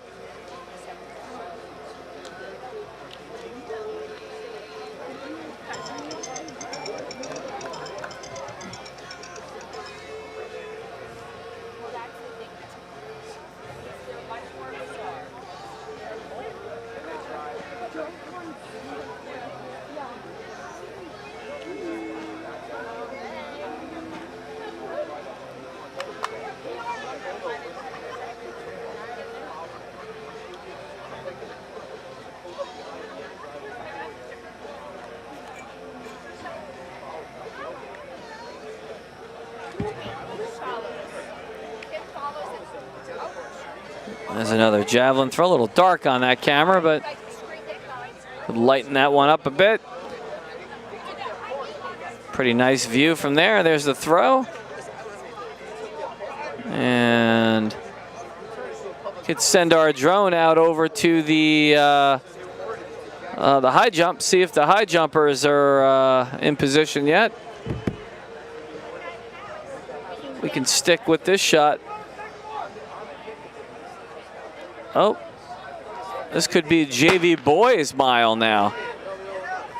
They're off and running. And there's the high jump, and it looks like the high jump is, I don't see a pole up there, so I think they're still practicing. They are. So we'll get back to some of those high jumpers a little bit later.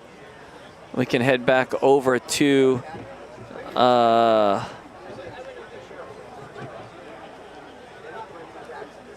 javelin.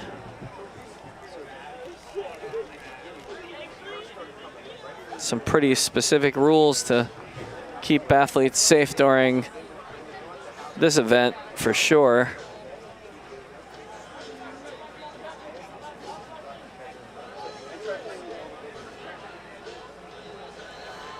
And it looks like Javelin might have wrapped, so let's, nope, there he goes.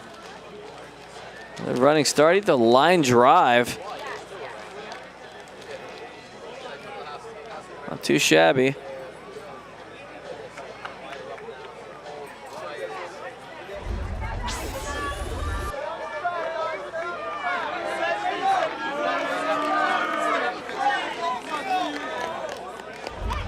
Athletes cheering on their friends. Guys heading across.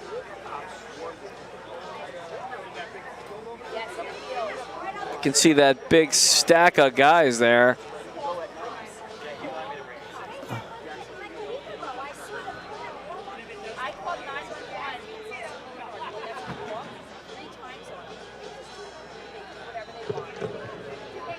All right, if all hurdlers, boys and girls, varsity and JV, can come see me at the finish line, we'll get you your heat and lane assignments, then you can go back to the start. All hurdlers, please come on down. Or at least one member from your team. Come on down.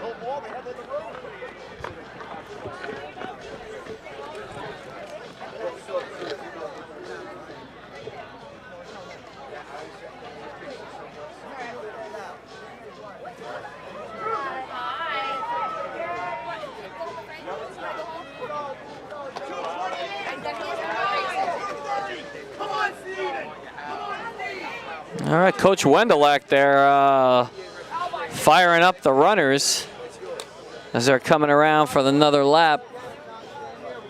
Javelin still throwing. We'll get Mr. Noble's drone shot involved here in the race. And our crack crew searching for the communication device here. You can see that lead there.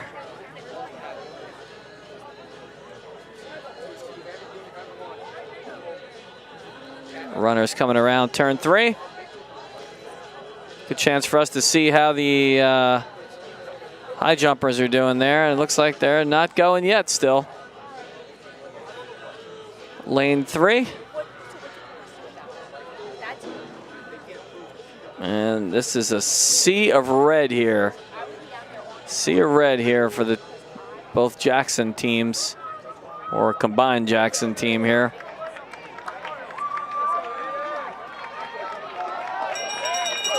.345 with only 1 lap to go. The bell goes off. And Wendo firing up his guys.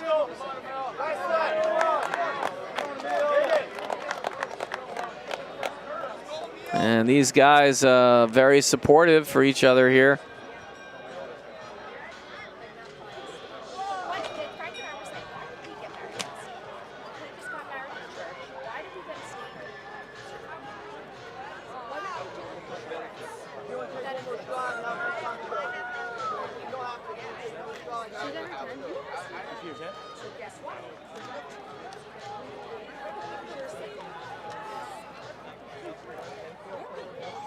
Turn 3.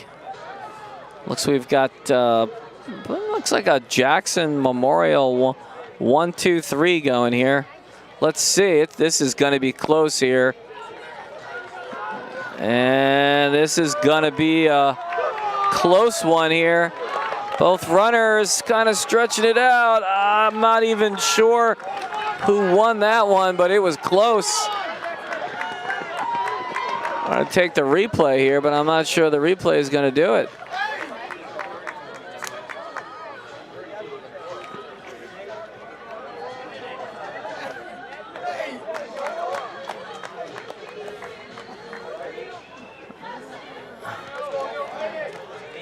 And that's a pretty big race there. Coach Wendelak super happy over there with what his guys did. And let's see on the finish there. I can't even tell. We had to put the camera a little bit to the left of the finish line, so I really can't tell. It was so close. But a good race. And it looks like we've got one more heat for the JV guys lining up. Another big posse of them. Jackson Liberty, ball hurdlers. Please come check in. This is a big chunk of guys right here. Jackson Liberty, boys hurdlers, check in.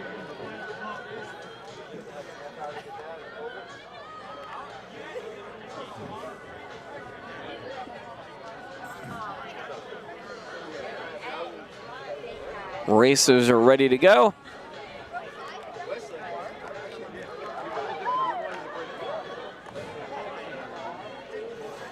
Around 6:35 time here tonight.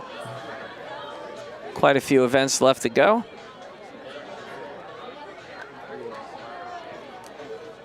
This is the JV mile we're in right now. Our second heat for this.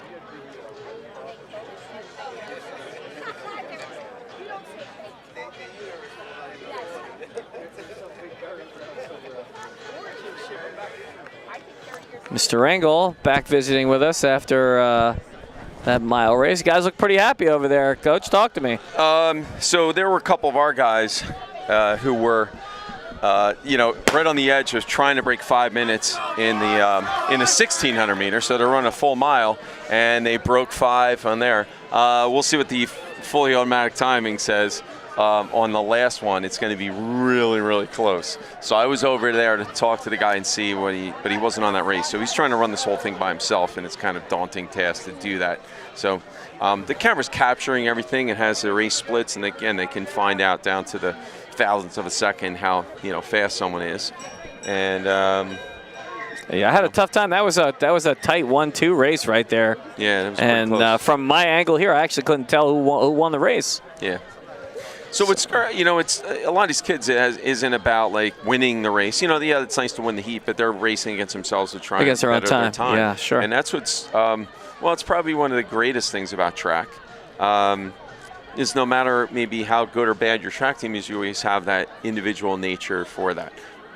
So personal goals that you want to meet. But also help the team. So we're constantly thinking about the team and trying to improve and make kids better. In a more traditional track meet, how are points scored in a traditional track meet? Is it the same, just 1, 2, 3? Well, if you had a dual meet against one school versus another, it'd be 5-3-1. So first place 5, second place 3. But if you went to a large invitational or a state championship meet, the top 6 would score. So you got 10 for first, 8, 6, 4. 2 and 1. So that's how the points are divvied up for the race. And then there's an overall team champion for state championship based on how you finish. Makes sense. Yeah. So we got our second heat of our JV mile. This is featuring, we're talking about before, Mike Bolcato. I think he's in this race. I think I saw him line up. Bolcato's in here, and he's trucking along.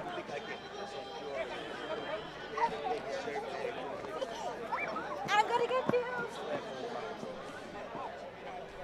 So, a little story on Mike Bolcato. He's some special needs, but I mean, we don't treat him any different. He's our guy, and he everybody here is treated the same based on your effort. And, everybody's got different abilities. And it doesn't matter. Anyone can be in the club. You have to be in, like, the pain club, we'll say. Yeah, it's the pain club. If you're willing to go through that pain and you put out the best effort you can, then you'll be part of that club and kids will accept you into that. And that's all we're asking to do. And Mike always has gone into that pain tank and always done outstanding stuff and gotten better. And when he was a young kid, he had trouble walking, and you can see he's like kind of sometimes uneasy on his feet, and he transferred that as, hey, I'm going to actually try running. And he started in middle school, and the strides that Mike has made and how fast he runs is pretty phenomenal considering where he came from. And there's nothing but respect and admiration from myself as well as the entire coaching staff and all the kids. And, Mike is well loved here and will not be forgotten in this track program because of that. And he inspires other people to do the best. Yeah, I think that's such a key there. When you get a student athlete that is given everything they have, the other kids recognize and see it, it inspires them. And those are the kids you miss. Yeah. You're 100% right. I mean, Mike could make all excuses in the world. He didn't make any excuses. He just goes out there and runs like he runs like a tank every day. And he motors through any race we throw him in. He'll do it. He doesn't care. He doesn't complain. And he just wants to be a part of this and be a part of this great team. And you know, again, him being a senior, and I mean, this possibly could be his last race, but you know, hopefully not. We'll see. Again, the state championships are over a week away, and you know, a lot of times if we have open spots, we can put kids in. Depends on a lot of factors, who's running, and there's a lot of events. Sure. And bell went off there, if I'm not mistaken. Soon their last lap now. It's fun watching Coach Wendelek motivating these guys as they circle up. Coach Wendelek's been my right-hand man for a long time. And yeah, you know. He is good track people. He is. I've seen it. He, you know, I try and tell the kids, I said, yeah, you know, we don't do this for the paycheck. I said, you getting better and you, you know, improving is what keeps us going. And we love to see every single kid here improve and run outstanding times. And it's just, it's like a little high. Here's a replay of the 1, 2, 3 finish here. There's our Jackson one finish. So 5:14, pretty legit. That's a good time. Yeah. No, I mean, all these times, I mean, if you, you know, talk to a regular person and you said, hey, you're a 5:14 mile, you know, that's very good. Sure, and we'll come back to Tom Scamperino coming in here for. Let's get a look at that finish line again. And there comes Mike across the line. Comes in under 6. Yep, Mike's. I think Mike's best in the 1600 is, you know, somewhere around a 540 something. I think. I don't remember off the top of my head, but he's in that ballpark. And again, like I said, you know, challenge you to find too many people that could run that fast, and he's one of them. That's great. And the JV guys are finished up here in the Matita Mile. Looks like we're going to head into the 100 high hurdles here. And it'll be looks like 1 or 2 heats apiece. Starting with the girls. Why don't we take a quick look over at the high jump, see if they got started over there. I also think that they're still vaulting. I don't know if we were able to get a camera on the pole vault. And the last 2 competitors, and I think the girls have finished. And again, the pole vault's not a scoring event. They were over there and they were doing it, but it wasn't going to be scored part of it. So I know I got some intel on our vaulter, Brandon Dean. He PR'd. He PR'd and vaulted 12 feet. So he's looking to, again, get into top shape and top form for the state championships. That's pole vault right there.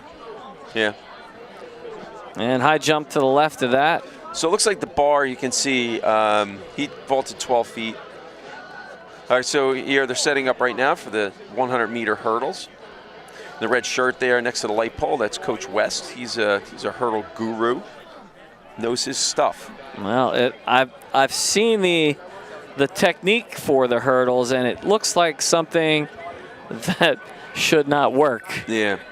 So here's the vault. I'm not sure what height this is at. There's high jump you saw there. You guys pan a little to the left. Hard to tell what that's at. About 6 feet, maybe? Well, let's see, Coach. I was going to say it's probably about 5'6" or 5. Yeah, probably about 5'6". Yeah, let's go back over to that high jump again. We got that. There he goes up and over. Yeah, it's pretty good form. Not bad. Oh, nice. So again, it's important. That's called. I don't know if you know the history of that. Do you know what that's called? I believe I do. I'm gonna surprise you now. I think. And I'm gonna say that I think that is the Fosbury flop. That is absolutely right, Mr. Ferrone. And if I know my sports a little bit, I think Fosbury actually passed away recently too, didn't he? Yeah, just passed recently. He did. Yeah, he was the about just over 50 years ago. He came out of nowhere and came up with his different way of high jumping. And people, when he won in the Olympics, I believe he won the Olympics. Everybody changed. So yeah, I think it was the '68 Olympics, and they've been flopping since then. Yeah. Let's go over there. Let's see if we can see what's going on.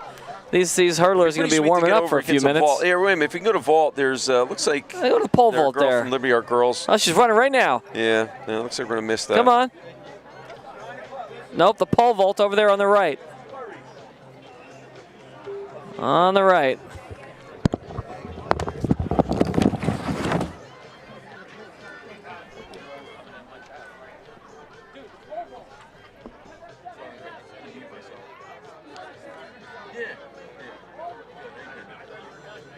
No, he went inside.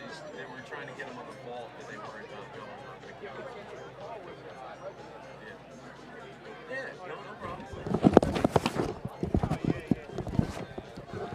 I had to hop on my bus and lose my mind for a second. Yeah. It's all good. So what we've got here is we've got high jump on the left, pole vault on the right. I find the pole vault to be just, it's mesmerizing. It really is. Yeah, pole vault's pretty. I think it takes a special athlete. Crazy. You know, it's like. On the track now. So what's is really the girls' varsity they're going hurdles. now? They just switched off a vault. Now she was going. And, you know, well, you missed it. All right. It was nice to see that One vault. heat of the JV, She was just about to hit it there. 2 heats of the varsity, 1 heat of JV. Let's head back over there again. Nope, back over to the pole vault.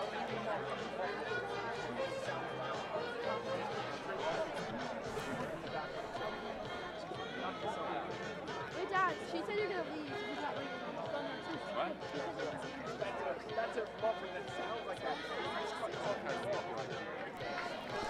Okay, so Mr. Engel brought up an interesting point here that perhaps our inexperienced. Here comes the hurdle, though. All right, this is the 100-meter high hurdles for the girls. So you have girls trying to 3-step, all right? Taking 3 steps in between hurdles, and that's the fastest way to get over. And All right, looks like Jackson. Jackson Memorial Brick. Jackson. Fix the hurdles. Any hurdles go down? Let's, now, if you actually, I don't know if you get a longer replay on some of the middle hurdles, but you notice that some girls 3-step and some girls may 4-step, others maybe 5-step to get to the next hurdle. 3-step is, it's more of a cadence race. Yeah, we can take a look. Here's the end of the race. Yeah, it's just the end of the race, but if you see earlier, it's, you know, you can tell in between the hurdles. So it's more of a cadence kind of thing. And you can see the lead leg coming down with that trail leg and attacking the hurdle. You know, and you can come tell us too. As long as you have your coach's permission. And there looks like they're going to be running in the second heat, maybe? yeah, so second heat of girls 100-meter hurdles. Okay, So look, we've got a girl ready on the pole vault right there. So let's just pan right. She looks like she's ready to go. She's going right now. On the right. On the right. On the right. You know what would be better? If we went to a shot of, the pole vault. of the pole vault right now. Over there. She's running as we speak. So we're right here down at the finish line. We are. Hey, listen, it's great to be here. It's such an exciting event. And there's the pole vault. Oh, did we see somebody actually vaulted? All right. Nice. I don't think we did. Let's That's see here. They're Coach adjusting the Lapsley bar there. from Brick Township. She's And let's see she what we knows get her here. pole vault, and Not actually doing anything in the pole vault there yet. We would have had time. yeah, they're And gonna. I back believe to- they're gonna vault after some of the other our good boys vaulters who are around 11, 12 feet. You can see the difference here, and these girls, you know, again, are still working on getting better at the hurdle and being faster through the hurdle. But I mean, so their form, not bad. Very, very difficult to master, you know, early on. And there's some vault. All right. Ooh. So, yeah. And she That was kinda tough. landed. So That's a again, tough she one. took off. Her arms collapsed, and she was kind of jumping outside the pole. So yeah, it's probably not what you want to do. I would say not. But what happens a lot of times, you get in the air and you're just reaching for, trying to get over the bar because that's what you see there, and you know, stuff like that happens. At the Ocean County Championship, we broke 2 bars. Just people either landing on top of them. Generally, most of them where the bar falls off and they land feet first on top and cracked it in half. Oh, and they crack it? So, yeah, probably, who knows how much they cost now, but, I mean, probably $100 a pop. That's not fun. No, that adds up, I'm sure. Mm-hmm.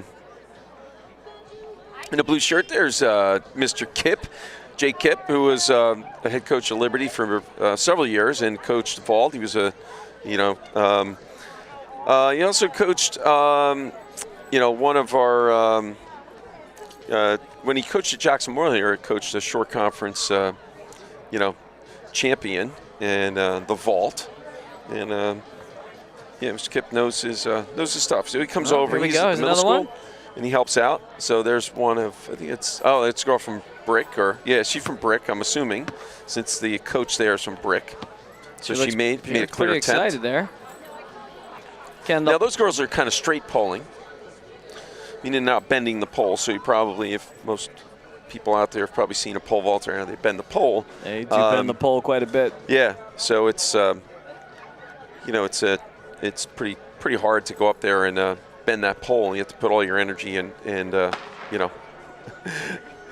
have no fear to get the bend in that pole. It looks like this is the third heat of the. Yeah, it looks like she's got a second attempt here on the pole vault too.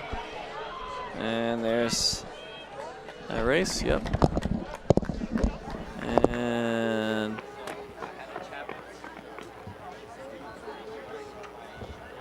we'll replay. Take a quick replay of the pole vault. Up two, and move them towards the starting line.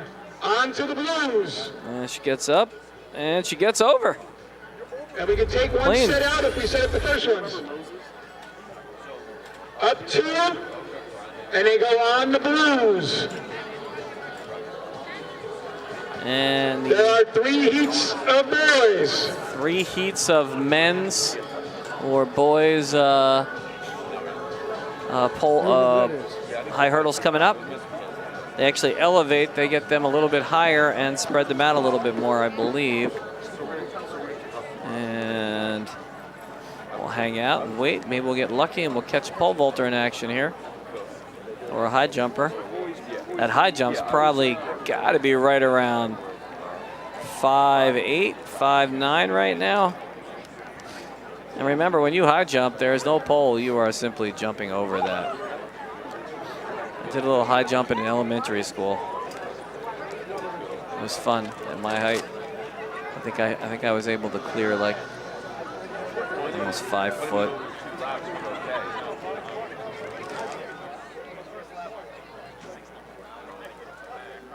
Old Fosbury flop.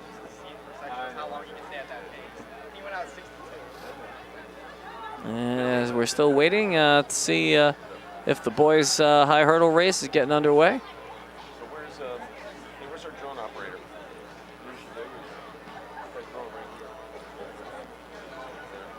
And Mr. Noble, we could send Mr. Noble out with the drone and we could point him right over here by this high hurdle race. And it looks like maybe those.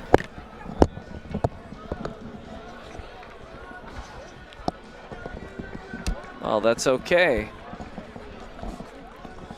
So it's still a girl from Brick Township vaulting, looks like. Yeah, looks like she's lining up to so go I don't again. know where our esteemed drone operator went to, but again, a pretty sweet shot would be. Yeah, Joan's been running nonstop. Hopefully, we got enough battery power to get that baby on the track here. Yeah, maybe put it in Earth mode and just stand it in the track. We generally burn those batteries up. They last about 20 minutes in the air. Oh, really? Oh, I thought they would last a little longer. No?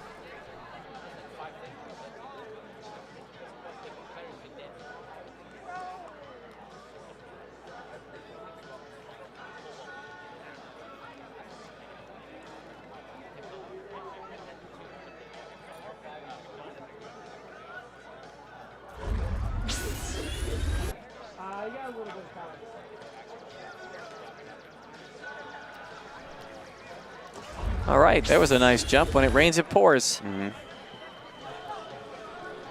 All right, maybe we can switch over. It looks like we got the start of the seeded heat of the 110-meter boys hurdles. All right. So the hurdles are spread out further, so because of the the distance, and they're up. They put them up 6 inches higher.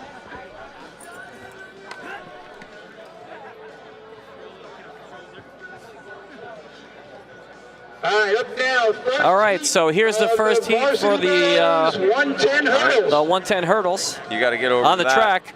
Is Like that now. gonna be the big Two one. varsity heats Like now, there it There is. we go. and one So JV get the heat. All right, let's pan left The a little gun, bit and get the start. see your hands up. So Come he's left a saying little. to runners to your marks. So Come this left. way they have to. Come left a little. We can't see. Come them. left a little. Come left. More. Yeah, our camera guys could come left. Bring that camera left a little. Guess not. I guess not, Here and we we'll go. come out of nowhere. Oh, there we go. Well, we switched to that. Probably would have better see him that way. Okay. And that's going to be We got a close. close race here. All right, let the camera figure that one out. That was a mess. Good run between Brick and Jackson was, Memorial. That was an ugly Jackson race. Memorial was third I don't know what was also. going on there, but a lot of people crushing But there is a hurdles. second heat. Fix the hurdles, please. Fix the hurdles.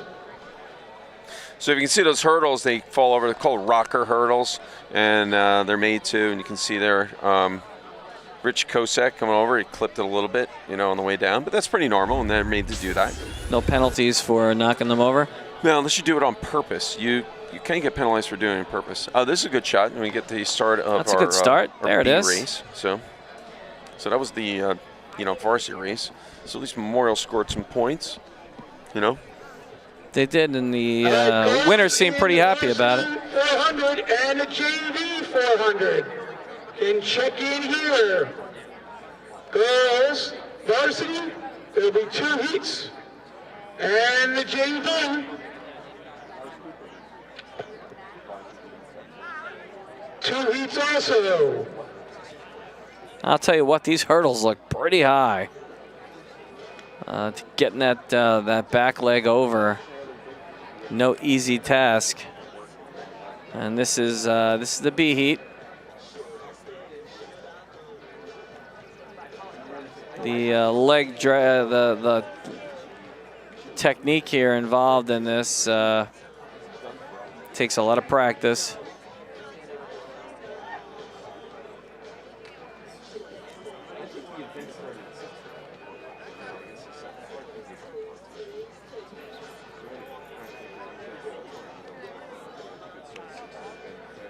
All right, so we're going to start panning to the left. Or get that shot to start. There we go. Looks like Jackson in lanes 1 and 2 and Brick in 3, 4. Here it is. Over. Pretty good job. 1, 2, 3, 4. Mr. Engel was talking a lot about trying to get it to 3-step. These guys doing a better job getting over these. And on a bad time. Take a look at the replay. Finishing up right around 18.8 maybe. And not bad work. Jackson takes first and third in that heat.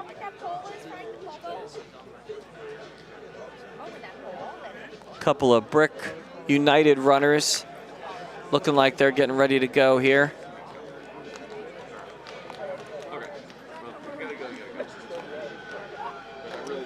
There you go. Save some lives.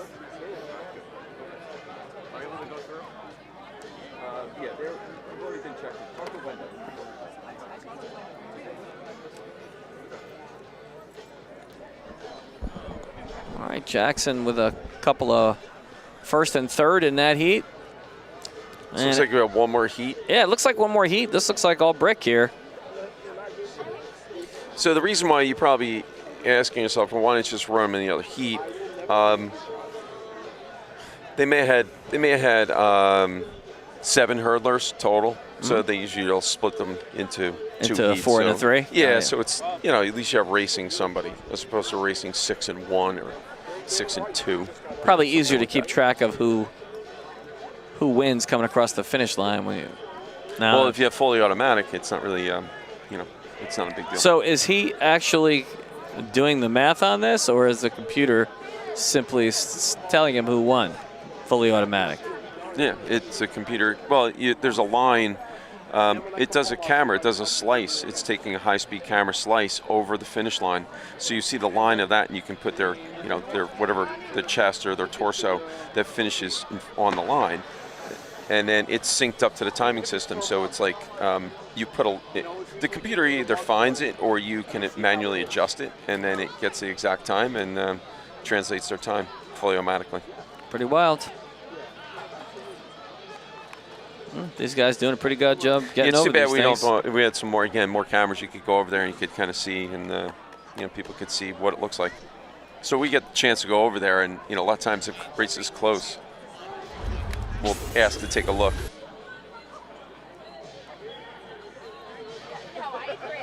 Yeah, I'm sure it's kind of interesting. Well, hopefully that some of those drone batteries will get up and running. We'll be able to take that and head over there. That makes a pretty good. All hurdles off the track. You can put them against the fence. Well, that's the end of the hurdles now. Stay out of lane 6. We will be using lane 6. It looks like we're going to go to the 400-meter varsity run.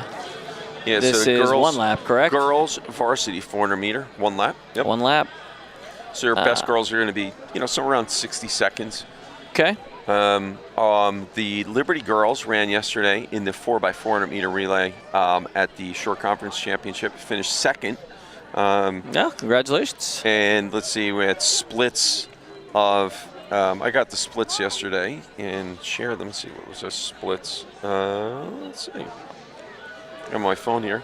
Yeah, 60.8 seconds, 62.6, 60.9, and 59.4. And that got them. Got them second place? Second place in a short conference. That's impressive. Yeah. Not all. There was a couple teams that are about the same as them that didn't run. So we're not sure why. There was the short conference supposed to be on Saturday, and it poured, and they had a little problem with their rain date. So they had to split the meet over 2 days. And that caused some major problems as far as logistics and so definitely. So Olivia DeVito is in lane 3. She ran yesterday and she ran 60.4, and we'll see what she does in an open 4 here. Olivia's brother Joe ran for Liberty Track. He's one of the best runners. Holds our 800 meter record as well as many relay records. He runs for, they believe he's still running for Rowan. It's his senior year. I haven't really seen anything. Waving to Olivia, she's giving a wave. So,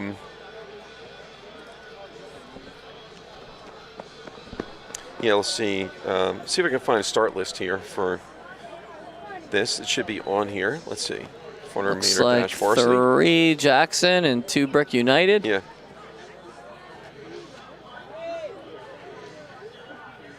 So in lane 1, Angelina Levy from Jackson Memorial. Lane 2, Tori Headley, Brick Memorial. As I said, Olivia DeVito from Jackson Liberty High School. Brianna Casas from Jackson Liberty, and Summer Podless from Jackson Memorial. So this is section 1 of the girls 400 meter varsity. 400 meter. And these they have to stay in their lanes, correct? Correct. All the way around. That's why you have to stagger. Now, if you notice, I don't know if you have the official, you'll notice these runners take your mark so that the runners have a chance to get down into, starting position. And then once they stop moving, they'll be looking at all of them. Once they stop moving, we'll call them set, and then fire the gun. Now, if you false start, you're automatically DQ. So there's no second chance. That's crazy. I always found that to be, especially at the Olympic level, to be such a downer when you see something like that. It's like you trained for probably 20 years for that, and sometimes it's decided by a false start. Looks like Olivia's in the lead, but... So Olivia DeVito again there, but it looks like coming up is Tori Headley from Brick Memorial. Let's give her a run for her. But, the girls, Liberty girls tend to, I noticed this watching them run yesterday, they really pretty much cruised really hard through the 200 meter, and then they powered on, really pumping their arms, driving legs so they can finish strong. And as you can see, she's really pouring it on. And see what Olivia. She's got a big lead. In. And she's going to come in at a 1:0. Looks like just over a minute. Liberty, then Brick, then Jackson Liberty again in the Varsity 400.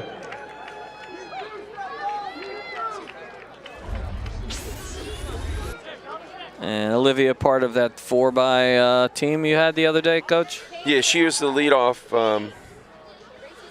leg on the yesterday. And she ran a 60-point-something yesterday. We'll see what she ran. She hit pretty close today. Best. Her best, according to this, her seed time, so her best this year was 59.79. So their seed times go based on their best? Yeah, so that's pulled down on mile split. When you do enter, mile split goes through any results from this season, and if you set it, you can set it to check for indoor seasons too, and it grabs that for seed time. So if you need a seed that's a verified seed, it has to be on mile split.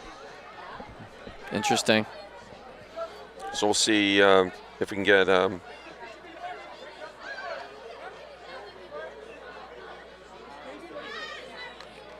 and this one looks like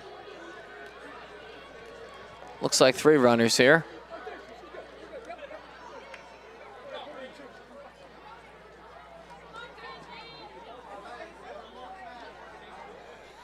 I'm waiting for a live. I think our timing, there's normally with a timing system, there's usually three people running that. So he looks to be by himself today. Oh, he's yeah. He's hustling. He's got 1, 2, 3, 4 laptops going. Mm-hmm. And the official with the starting pistol. Yeah. He has something wireless on himself. So that's what's clicking the fully automatic. So there's a microphone. Below. It's like hanging below, and that gets the sound of the gun. And that's what starts it. Yep. So it's a little belt pack thing you wear, and again, it's a transmitter on there, and that's triggering. Now, what's the computer set to detect all the time? So if it hears a gun go off, it automatically starts a clock. So, but all these things are preceded. What happens is we enter them on the computer, and then those, we print out sheets over there, and you scratch kids based on the events they're in.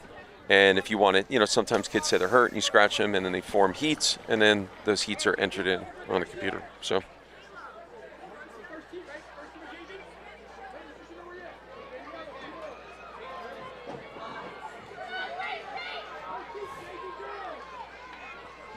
All right, so Olivia DeVito ran 60.94 seconds. Tori Headley was 63 or 103.91, and Brianna Casillas was 104.53. Now, what's nice on mile split, it also indicates, Mr. Ferrone seeing this, is it indicates whether you run a PR, a fully automatic PR, and it'll put that up on there and say that's your PR. You can always look back. You're on the computer. You go in. Mr. Ferrone, if you had run a race in high school, you go in, you type your name on there, athletes would come up, and it's give you a progression of what you run. Anytime you ran something fully automatic, it's been stored up on mile split. Oh.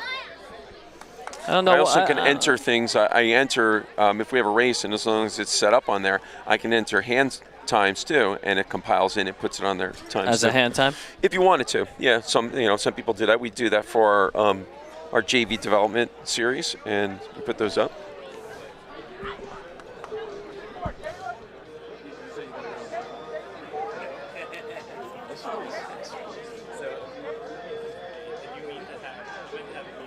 They're gonna be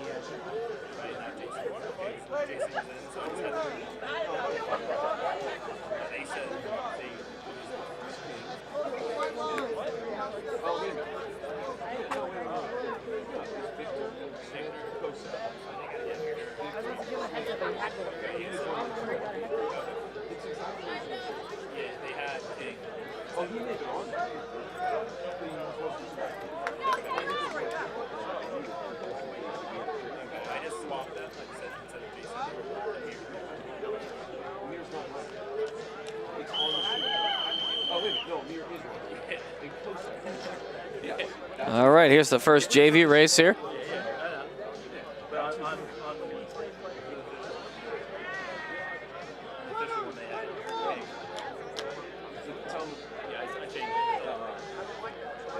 That's fine. And off they go.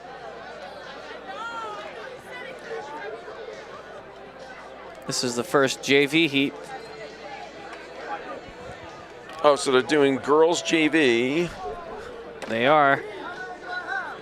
I thought we were doing all together, but I guess they. I thought we were doing JV as separate, so I guess they're doing them all as one. Maybe that was easier that way.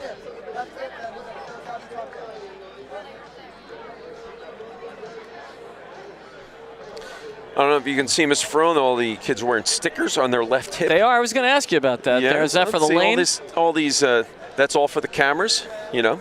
So when you're coming across the line and, you know, you need to see who's crossing the line, sometimes you can't distinguish between two different kids.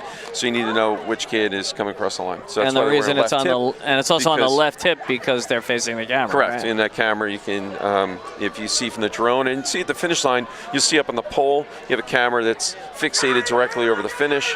And right there, you can kind of see it by the clock. If you switch, you see the cameras facing down and getting the finish line. Yeah. So it's aligned perfectly right on the finish line, and you know, that's what's getting that fully automatic timing. Otherwise known as fat timed. Known as a what time? A fat time. A fat time. All right. Fully automatic timing. I think all my times would be fat times. I think all of them. I ever told you that Mr. Noble and I actually had a race, sprint one day at school? Really? Was it fully automatic? It wasn't fully automatic, but it was a D-wing race. Yeah, D-wing race. Yeah, it's going back about, I don't know, about 8 years ago maybe. Oh, really? I cleaned him, Coach. I can see that. I cleaned him. He looks more of a lumbering type. Yeah, he you know, I was a little insulted by his, you couldn't possibly outrun me. All right, Dan's good. Let's go, Dan.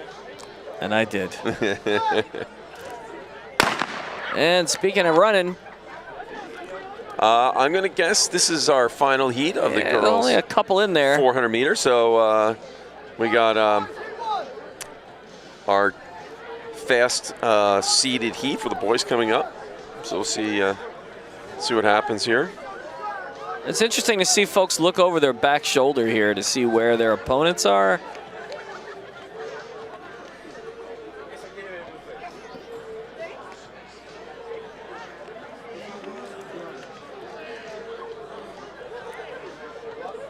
And those first guy heats getting ready.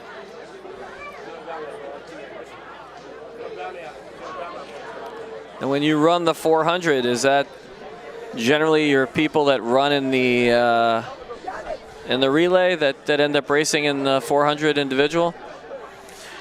Yeah, so in a track meet, you can only run 4 events. Mm-hmm. Or you can compete in 4 events. That doesn't, you know, you could compete in, you know, high jump in 3 running events, or just, again, 4. You're limited to 4 total events. So, you know, there's choices to be made based on how you want to score. There's also time in between races. Mm-hmm. So, you know, there may be someone I would like to run in a 4x4 and necessarily I can't because maybe they run a race before that, or, you know, those are tough decisions.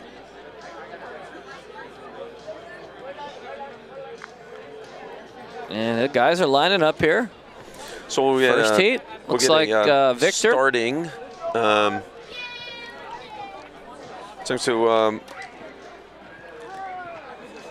So Victor here from Liberty ran at the Short Conference Championships 2 days ago, and I think he ran I believe he ran a personal best fully automatic. So he did in a relay split a nice time, but that doesn't count because you're moving when you get the baton. And or your hand off the baton before you get to the finish line. So you can't count that. We generally will get splits for that and then, post it, and that's, pretty accurate to, kind of the progression we like to see kids. And Victor had split near 52 a few weeks ago, and then he finally, in an open 4, did that. So really, really nice. And he's a sophomore, too. He's a sophomore. Very, really made a lot of progress from last year, and realized that I think in some cases, some kids think that they can't do the 400. They think, oh, that's really far. It's all the time around. And then once they run and get in shape, they realize that maybe this is my event. And, Victor's really embraced it and has done a nice job. So our number 1 seed is Josh Voorhees. He's in lane 3 from Brick Memorial. He's seeded at 51.85. Victor, our second He won the seed. mile, too, didn't he? He did. Yeah, he did. He won the mile. And generally because he's fast, that's probably why he won the mile. Won it. Lane 4 is Peyton Collmore. Peyton Collmore from Jackson Memorial. He's seeded 52.74, and Victor's 3rd seed, 52.83. So the officials trying to get kids out of the way. A lot of times kids are clueless. They're very excited to run, but if the person can't see the lane 1. The lane 1 can't see the starter's going to, make sure they get out of the way, because they need to be able to see the gun and see the smoke coming off the gun to get it a good start. So lane 3 is, or lane 5, Kenny Malloy. He's the next seed, 53.94. Richard Kosek in lane 1 from Jackson Liberty. He's next seed in 54.29. And our last seeded person, Jason King from Jackson Liberty, at 54.40. So we'll see how it shakes out. A lot of these guys, again, had run splits but haven't raced recently. So see what happens. Maybe, again, have run maybe a 4x4 and haven't run an open 4 in at least fully automatic. Oh, Voorhees now out in the lead.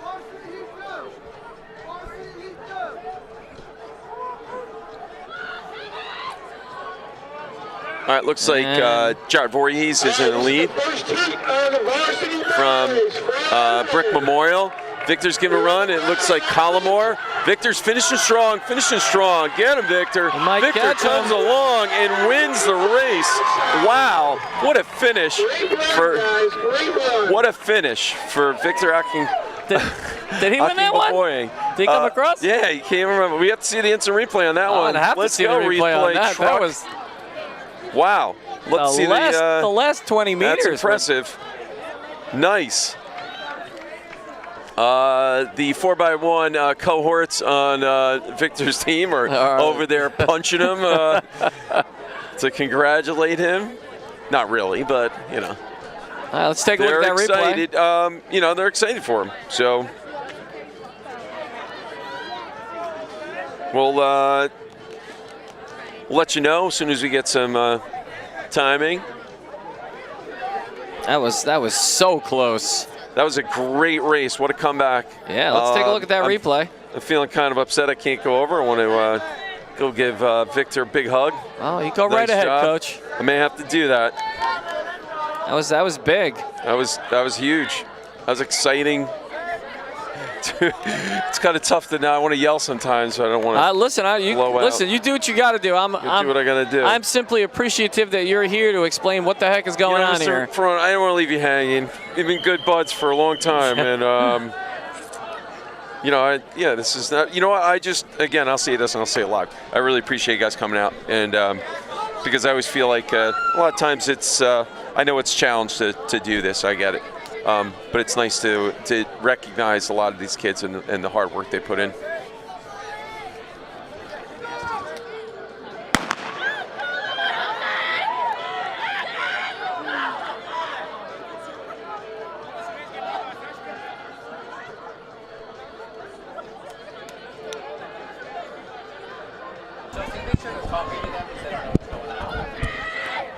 Yeah, I don't know if anything. All right, here's got another the big lead. Of the Varsity 400. They can break into the first heat. First heat was pretty fast, though. That first heat again. We're having some problems with our instant replay now, but Victor comes from behind in that one for a pretty big W. And this one is equally going to be a tight one. And it's going to be pretty close. Close it in. I think he caught him. I think he caught him. That's our second tight finish. That's our second tight finish of the day. 2 races in a row where it was tight. And it looks like our replay back working again. And he got it, I think. Looked like he was talking to some fans on the right as he came across the line.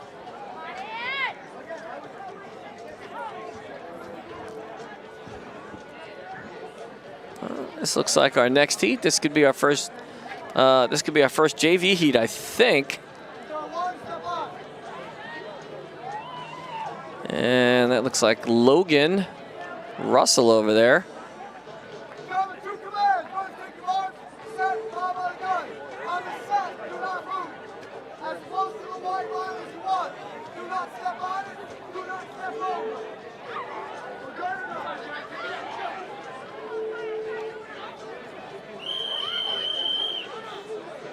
And they're getting ready.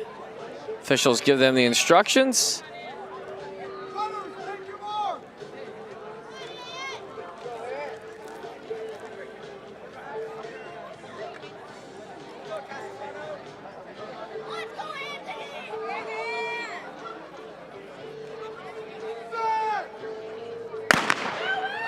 And they're off.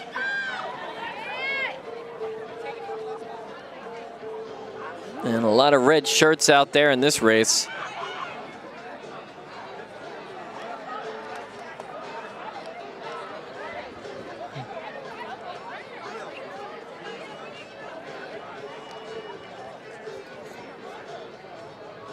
Coming around the corner here. All right, coaches, you need to get your mixed 4x8s ready.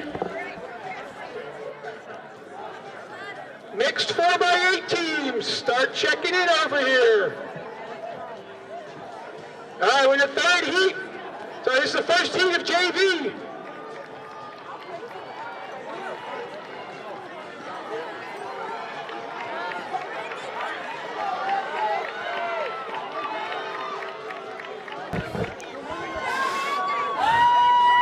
And Jackson's going to dominate that heat a bit.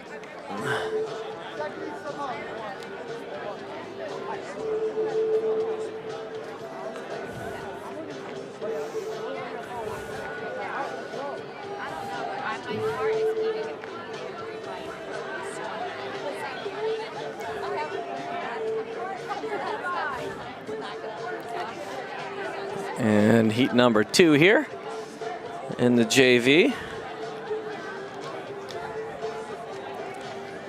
Runners are getting set.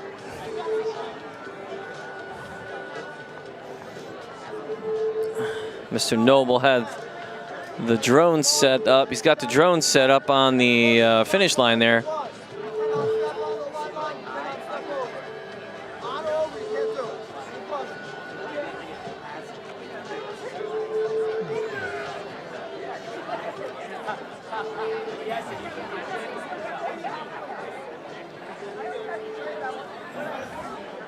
Very vocal official here. That keeps everybody honest.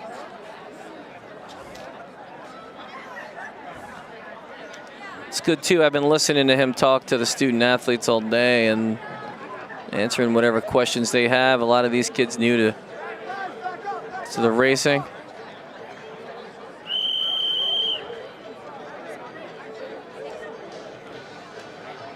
And they're going to move, the officials are going to move out of the way.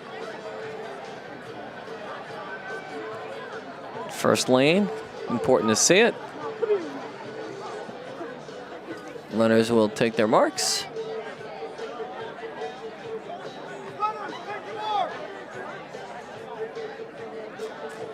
They are not allowed to step on or touch the white line. And they're off.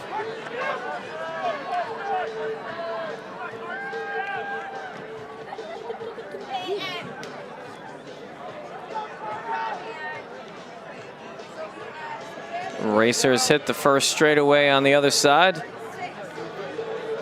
Always interesting to see who takes the lead.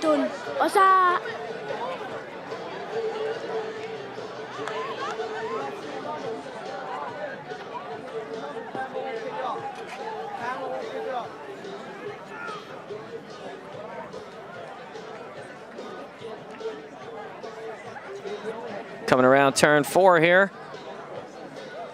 And looks like Jackson Memorial in the lead here. They are.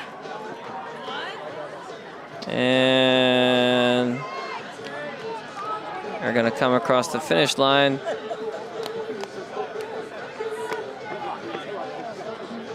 Not too shabby.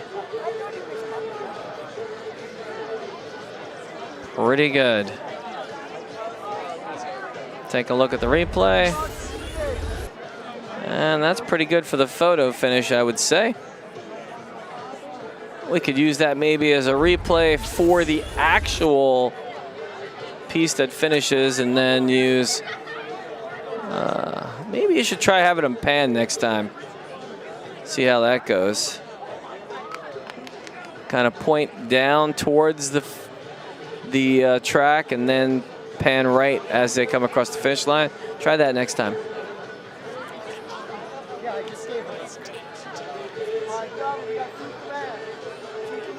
Okay.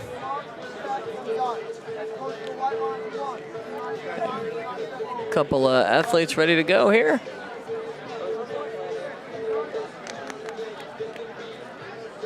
And it looks like we've got three people in this heat.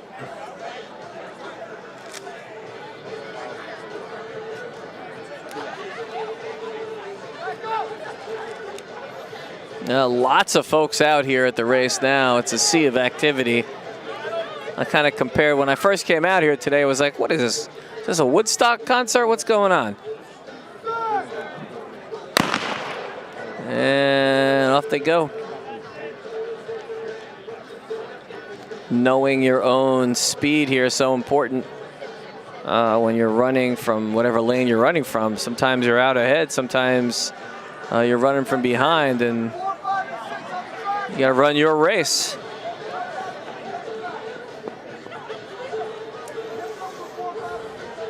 And he's out in the lead there.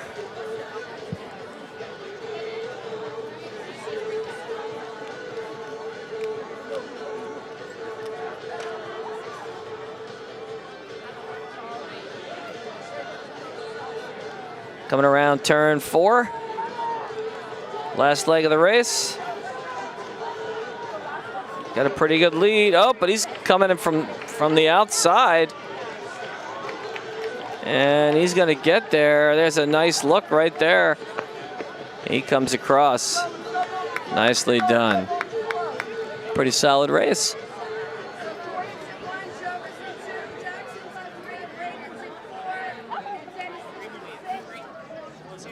Here's that replay of that finish line here.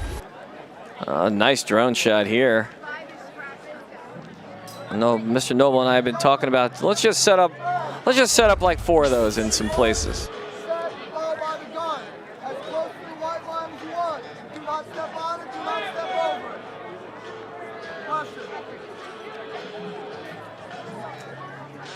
Another heat of boys.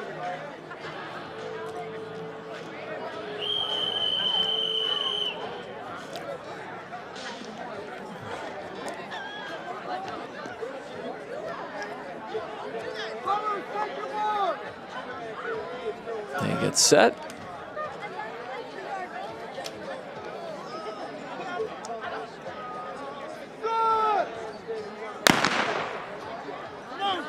And off they go.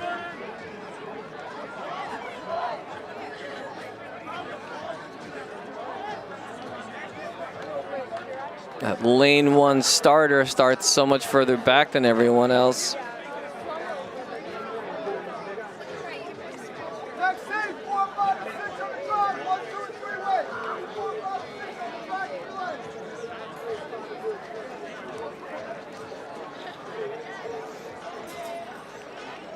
And they make their way around turn 3.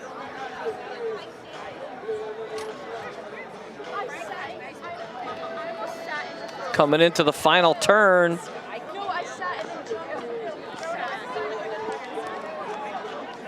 And this is going to be another close one here. And he looks like he's going to hang in there for the win. And he does. Comes across. That's going to be a Jackson Memorial. Jackson with a good race there.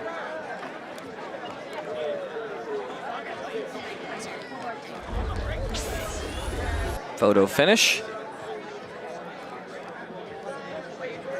And he comes across the finish line. 1, 2, about 4 steps ahead of the second place finisher.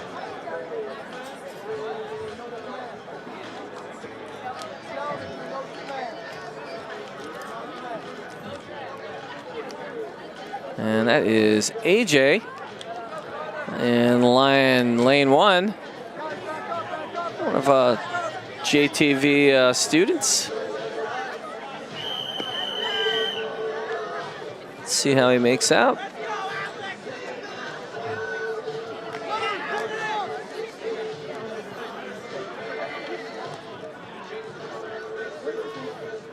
I gotta ask him after.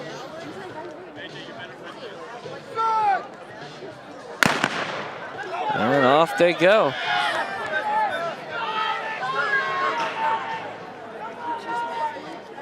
.400-meter sprint here. All right, this should be the last heat of JV boys. This is confirming the fact that this is indeed the last heat of the 400-meter 400-meter for boys. And we've got the 4x800 mixed coming up next. Please come to the right tent and scratch your athletes. And coming around the final turn.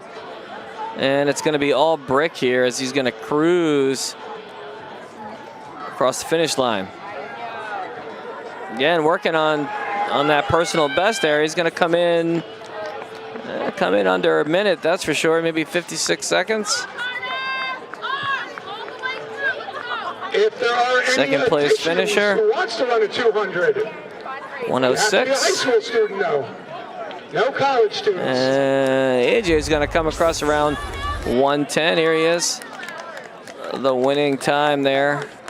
Lane 2.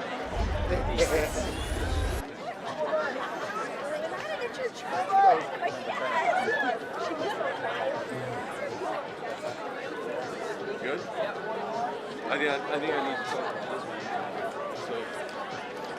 need So we've got what do we got coming up here? The 4x8, huh? do some actual coaching. This is the 4x8, but this is the... All right, now we get to have some fun. An athlete from... On the track right now is the mixed from each school. 4x800 relay. Mixed. They're going at it. Each team is one member from each school. So we have a Jackson Memorial boy. We have a Jackson Memorial girl. We have a Jackson Liberty boy and a Jackson Liberty girl. So what, they're each running 2 laps? Same for brick. And it's not who's in the 4x8. It's who and it looks like 1, 2, 3, 4. They will all be running 2 laps. And we are going boys first, interesting strategy. Followed by girls, then the boys in third, and the ladies will bring it home on the anchor leg. Jackson Memorial girls wanted to run a 4x8 just by themselves, so they're in there. And we also do have one all-female team from Jackson and we Memorial. just run a 4x8 by ourselves, and they're going to do that. So the 5 teams there are the varsity team and the girls 4x8. And the girls 4x8. It's just she's kind of just separate. They're for funsies, huh? Yeah, sort of. Yeah. All right, I gotcha. She looks a little outsized on that line right there, watching. Yeah. She doesn't necessarily look like she's thrilled, but she's holding her own. She's out there. And these guys have to stay in their lanes or no? No. They can cut in right away. Oh, yeah. And what do you have to find, they're each running 2 laps? Yeah. So that's... So they just kind of have to find their way to their handoff to the for the exchange?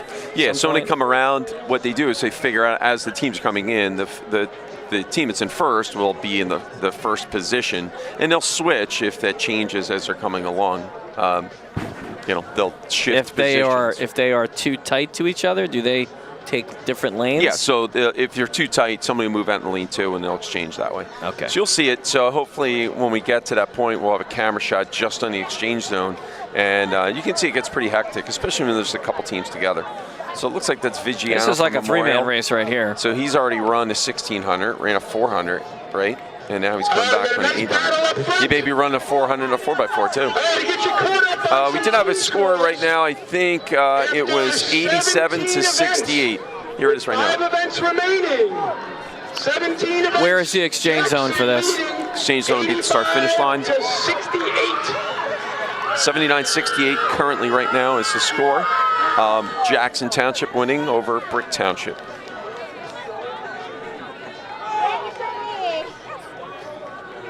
Faster than me.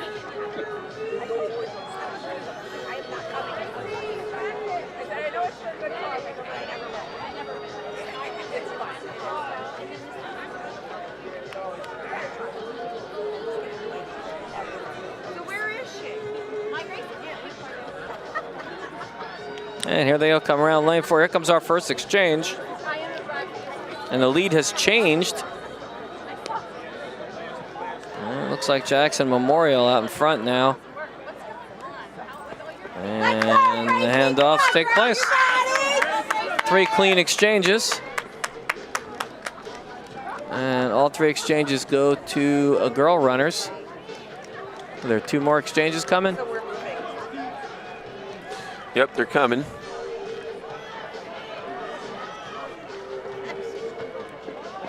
And there they are. Oh, you drop the baton. It's all right. You just pick it up and get on your horse. That's it. You know, that can be obviously devastating in a 4x1 and 4x8. It's not really a big deal. Definitely time can be made up in that one.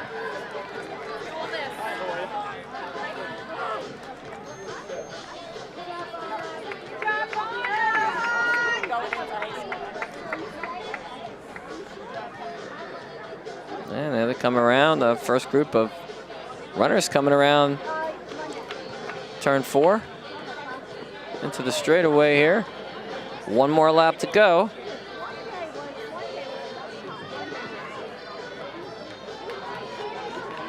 And these girls managed to keep things pretty close. Pretty much in the same space, in the same position they were in before. Yeah, it's a pretty close battle here. Sure. That was our, let's see, our graphics audio person, I think, today, or Dee Dee's sister Caitlin running in this one. Currently in 3rd place over there. Yeah, so it looks like obviously those teams have separated themselves quite a bit. And, you know, we got these 2 teams back here battling, but obviously the points are going to be divvied up over there. They are, and it's still, I think it's still, the 1-2 race is super tough. Oh, yeah. And that girl, you never know who's on that team. I forget. That looks like that's the Jackson number 2 team, and there's some good, some good runners left on there.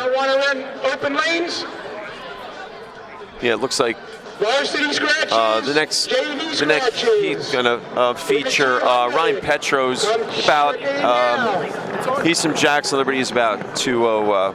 He's about 2:03 guy, and you know, it's pretty fast. And Jason Lynn, he's about he's probably about just over 2:10 he can run. So let's see if he gets after it. Let's hope for a clean so exchange here's the exchange here. right here. All right, so you get it. All right, so that's good. All 3 good clean exchanges. And again, now Ryan's about he's about a 4:30 miler, you know, or 1,600 meter guy, and you know, he's definitely got some speed. If you can run that fast, he can run. So he's going to get up there and give these guys a run for their money. I don't know if you caught that, but our crack JTV team just flew across the track too. That's probably the fastest those 2 have moved all season.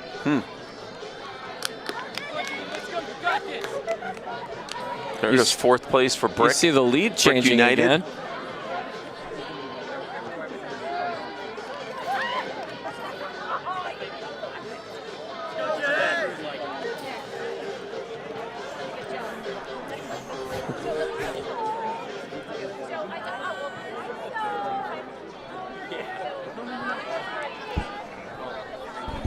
All right, here we go. Coming to one to go on the third leg. All right, to a nice little battle. Yeah. See what Ryan can do here. 67, Jason, 67. Jason Lynn from Jackson Liberty. Definitely got some time to make up, that's for sure.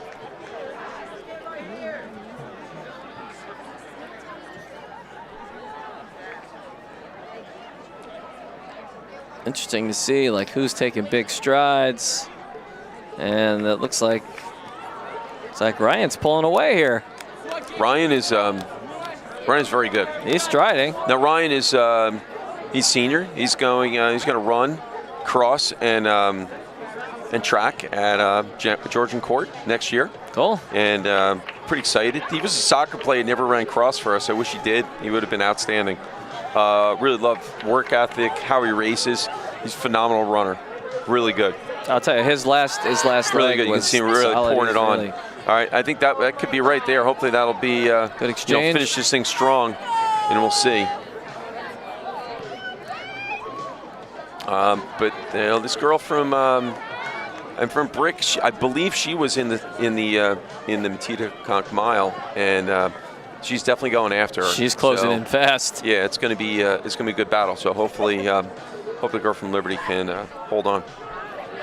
Well, with Ryan kind of got the lead, and that lead is evaporating pretty quickly here on the backstretch. I see her. I see her.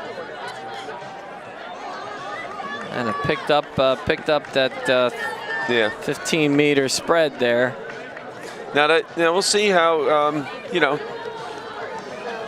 our team from Jackson responds, and it takes a lot of effort to get up there, and a lot of times runners will get up there, and it's easy to get up there because the motivation is to get up there. And once you get up there, you don't really spend a lot to get up there. Yeah. Sometimes it's you pay the price later on, but we saw this girl again. She was in the 1600 or the mile, and she was good.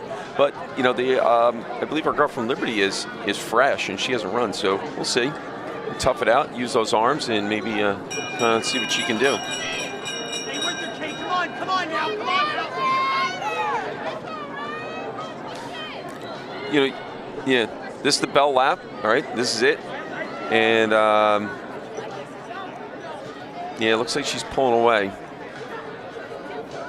Definitely turning So it unless on. unless something happens, it looks like we're gonna go. Looks like we have Brick. It's going Brick, And then Jackson. Jackson.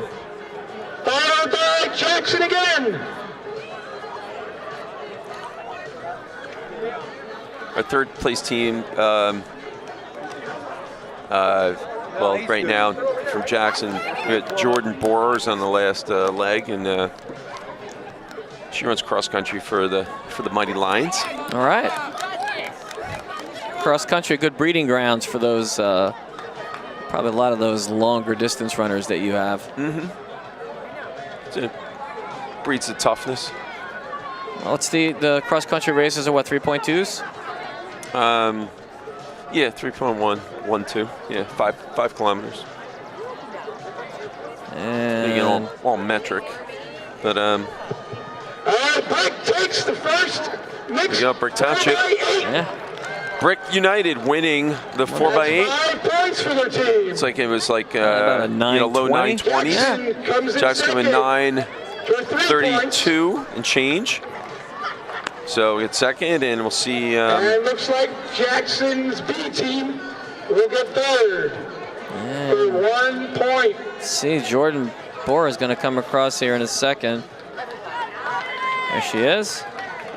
And she'll pick up that 9:51. that point. Yeah.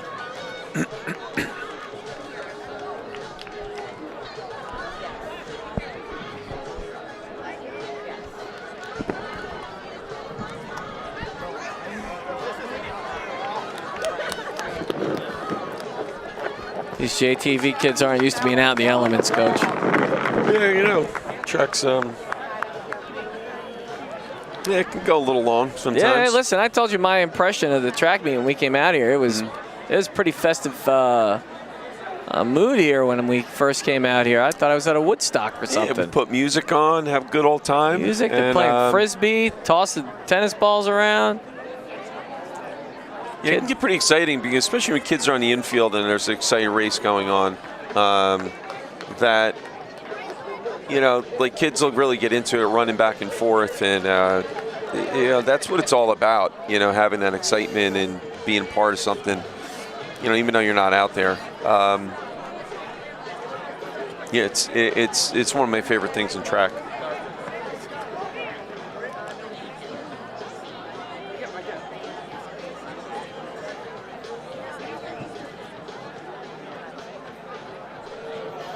There's one team still out there running. So the day we ran down to Haddonfield Distance Festival in Haddonfield, and we ran, actually Grayson Wolf finished first in the 3,200 meter, and Ryan Petro finished second. So it was pretty good. Some, you know, some pretty staple South Jersey distance schools who, you know, really are very good in the distances. So, you know, schools like Haddonfield, and Cherry Hill, and Cherokee, and, you know, it's just, there's always the same schools that are good in distance.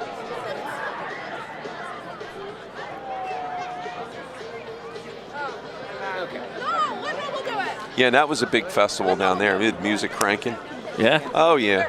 Yep. Little, you know, especially in the 32, I was yelling at Grayson. I was like, Grayson, too slow. I said, come on, Panama's on Van Halen, and you're running too slow. Let's go. And, you know, it's the motivation. We're out there, and, you know, it's 9:15 at night, and these guys are getting after and running fast. Yeah. But obviously, if you're trying to run a 32 run fast, you want to run when there's no wind, and you want to run when it's cool. And it was perfect conditions, you know, down there to run. And that's what tracks become that in a lot of ways, where you have now these meets are like specialized meets that start under the lights, running certain events just to get kids to run fast. That's the only reason they're set up, for kids to run fast times. And to get out of the wind awesome. And to get into cooler weather. Yeah, and that's you know, that's the goal. You want to set those, you know, set down those times. And we've gone to a couple of them in the past, and we've had kids just run outstanding times at some of those events. Really good. Guess what? The real meet is now started. Now that Mr. Softy Truck is here, so you can see that on the Mr. camera. Softy is one of my favorites. Mr. Softy is here. Coach, look out! One of my favorites. Is that Mr. Connor running to the Mr. Softy Truck? I think I just saw him sprint across. I didn't know he was that fast. There's a kid waving a $5 bill right now, going, "Ice cream man!" Mr. Softy. look, they're running.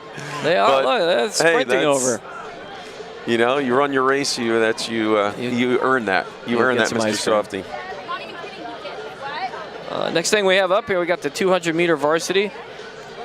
Let's see. So it looks like 2 heats max per gender. Yeah, this will go pretty quick. So it starts on the where the long jump was on that side.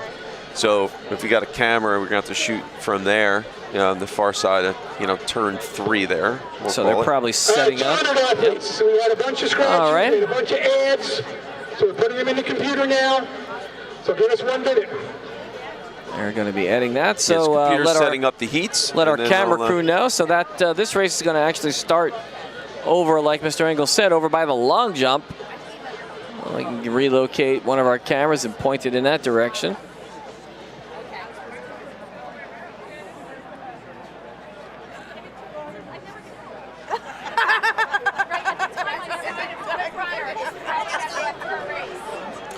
Now, I guess, you know, once we're done, we'll have this. We can link this on MileSplit, have the video. So if people want to watch it, they can go to MileSplit, be able to see your, you know, awesome work that the JTV crew does. Well, we'll be up on jtvlive.org right after this. It's actually, it'll be active pretty much right away. Mm-hmm. You can link it to that. Absolutely.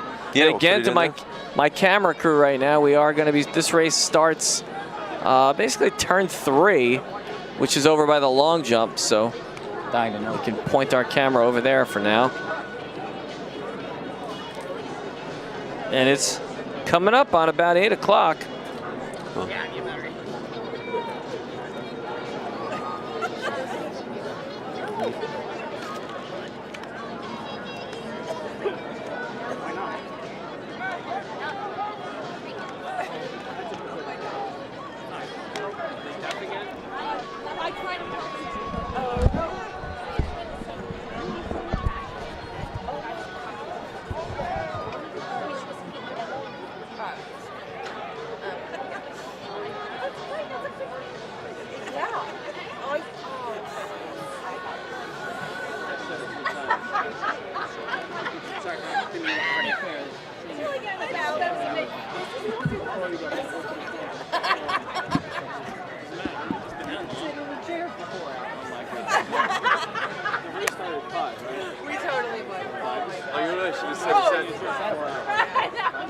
Is that Mr. Noble sprinting over to the Mr. Softy truck?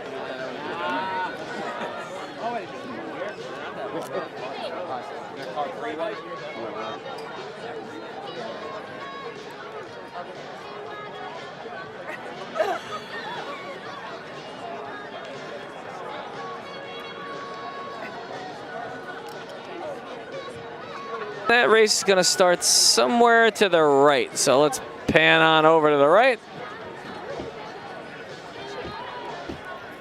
That would be so funny.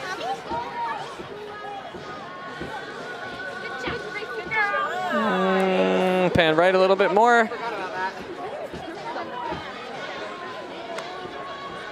Here, across the wire. A little more. Be somewhere over there where those starting blocks are.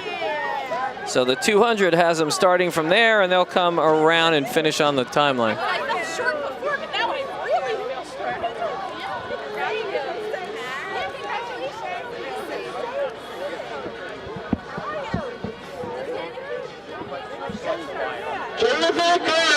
All right. 200, come on up. 200, they're going to start lining up any second now. We are going on our third hour of coverage here.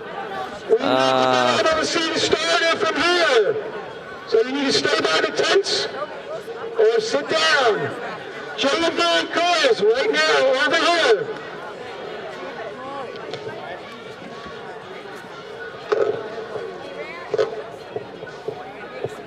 All right, let's take a look at the starting blocks. All right, so let's see. If you take the other camera, I will point you in the right direction. See all the guys lined up on the right, running over to the other side of the track? That's about where we're going to head over. Which is where the long jump was, not to be confused with the high jump or the pole vault. Yep, that's where they are setting up right there. Now this is a 200-meter sprint, guys, so this race is pretty quick. You're looking at the 400s take about 60 seconds, so probably a half-decent time on this one's probably going to be somewhere around 28 seconds.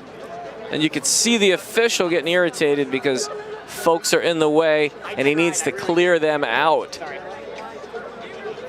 There will be, let's see, it looks like 2 heats per gender here. And he's still calling for something there.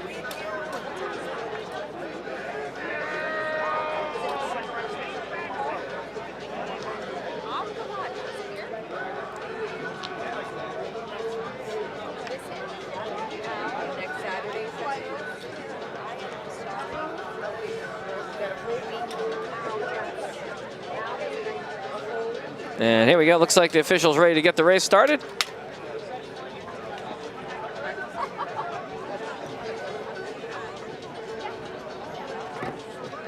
Well, shout out to my JTV crew who's definitely feeling the fatigue about 3 hours into the actual taping of the event and 5 hours including setup. And they're off. Like I said, this is a quick one. They're going to come around turn 4 here. And it looks like Brick Jackson closing in on the inside. And here they come around turn 4, and it looks like Memorial Liberty. And here they come. It looks like Jackson Memorial, Liberty maybe. And that's all Jackson right there. All Jackson.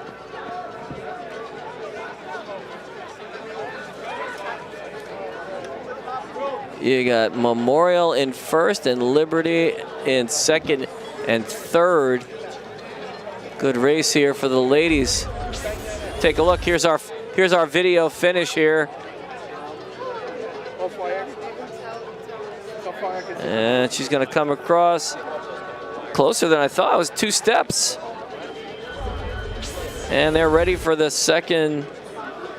Come right a little bit. We'll see. Yep. We got another heat of girls here in this race. They are maxed out at two per gender.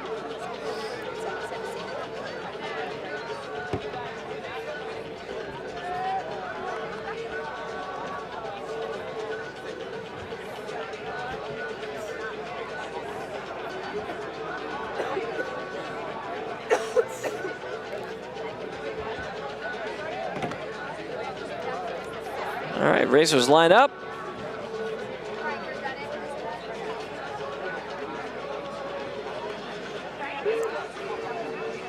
An interesting technology here as the microphone attached to the starting pistol.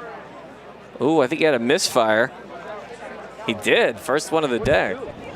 Didn't think that was a thing. And there's a microphone attached to the starter's pistol that triggers the gun, and we just lost a camera there. And we'll send Sophie in to find out what's going on.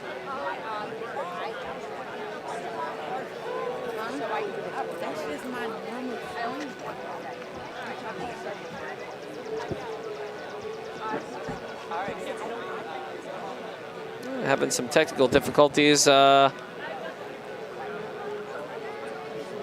we'll give it a second to see if they can't work them out. Hopefully we get back for the start of this race, which it looks like we probably will, because the official is still walking around with the starter's pistol.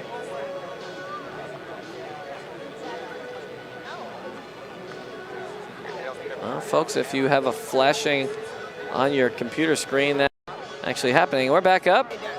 Sort of, yep, looks good. And look, just in time, because the official's ready to go here. And it looks like a whole host of, looks like Brick, Jackson. Let's see. Again, this is a quick one. And it looks like Brick off to a lead, Brick United off to a lead, but that inside lane there for Brick Memorial. Liberty in third. They're going to come around turn 4 here, and it looks pretty even. And it's Jackson, Brick, and this is going to be close. She's going to eke it out there at the end. Looks like she pulled away. But I have no idea who took second in that one. It was too close to call. Too close to call. Brick United really pulls that one out. I thought she was out of gas there, and then she just kind of kicked it in a gear. Let's take a look at that replay. Let's see who took second, because I couldn't tell. Couldn't tell.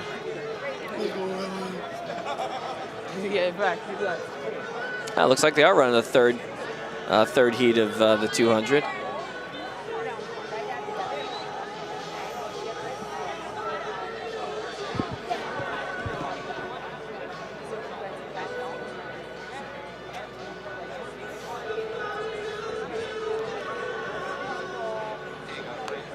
That one's going to go Brick, Jackson, and Jackson.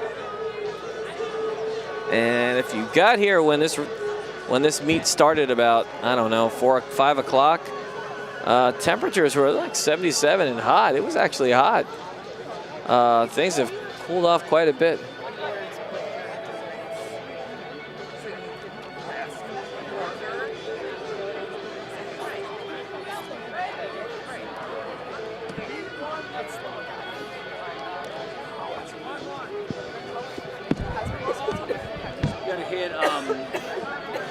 Auto exposure on it, not iris plus minus. The iris will cap out. It was not an auto exposure. As soon as you hit auto exposure, what the iris does is just open the iris. All right, looks like we're into our third and final heat here. A few notes on track coverage. If we ever do it again, basically have double the camera operators we need, so we can just kind of rotate them every hour. It's something I do actually during very long dance recitals. I'll add a third camera operator that I just kind of keep and then rotate everybody every half hour, just because some of those recitals, if you've ever been to one 4-hour dance recital, can get a little rough. And we just hit 8 o'clock at night here, which I believe my crew just noted that is Ferron's bedtime, so I don't know.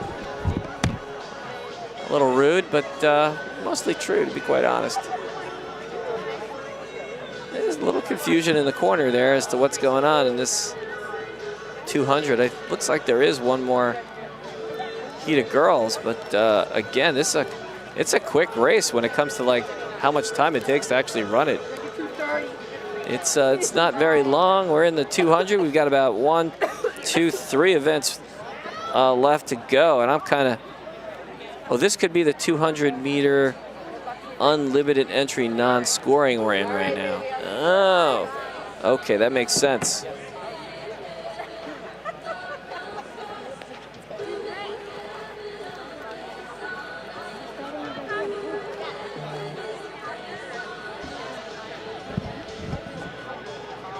Lights coming in handy so far this evening as it starts to get dark at around 8:20 these days.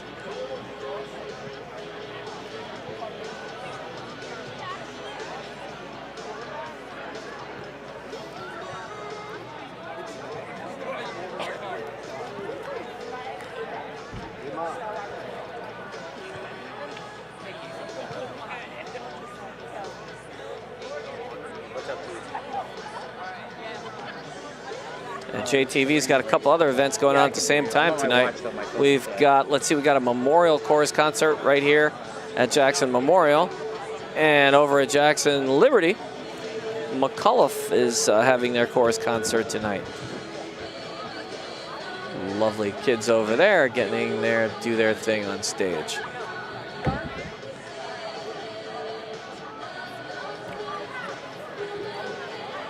And it looks like they're lined up, ready to go. Probably should have bought 2 bottles of Gatorade for today. It was a 2-bottle day. And here we go. And the inside lane, it looks like Brick United on the inside lane, but this is this is where the magic starts to happen. Right about here in the inside lane, you got Jackson. This is going to be another close one. And she got to pull away. All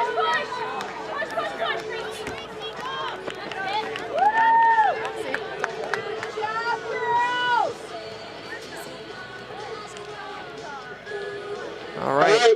We're now into the JV girls. Missed the end of that one there. I think our camera froze up. Our camera's not used to working 5-hour days either. I don't know what to tell you. And let's see, we can see, I think I should have looked up there. I think Brick United pulled that one out at the last second. All right, they moved it along now here. We can see the next heat's already ready to go.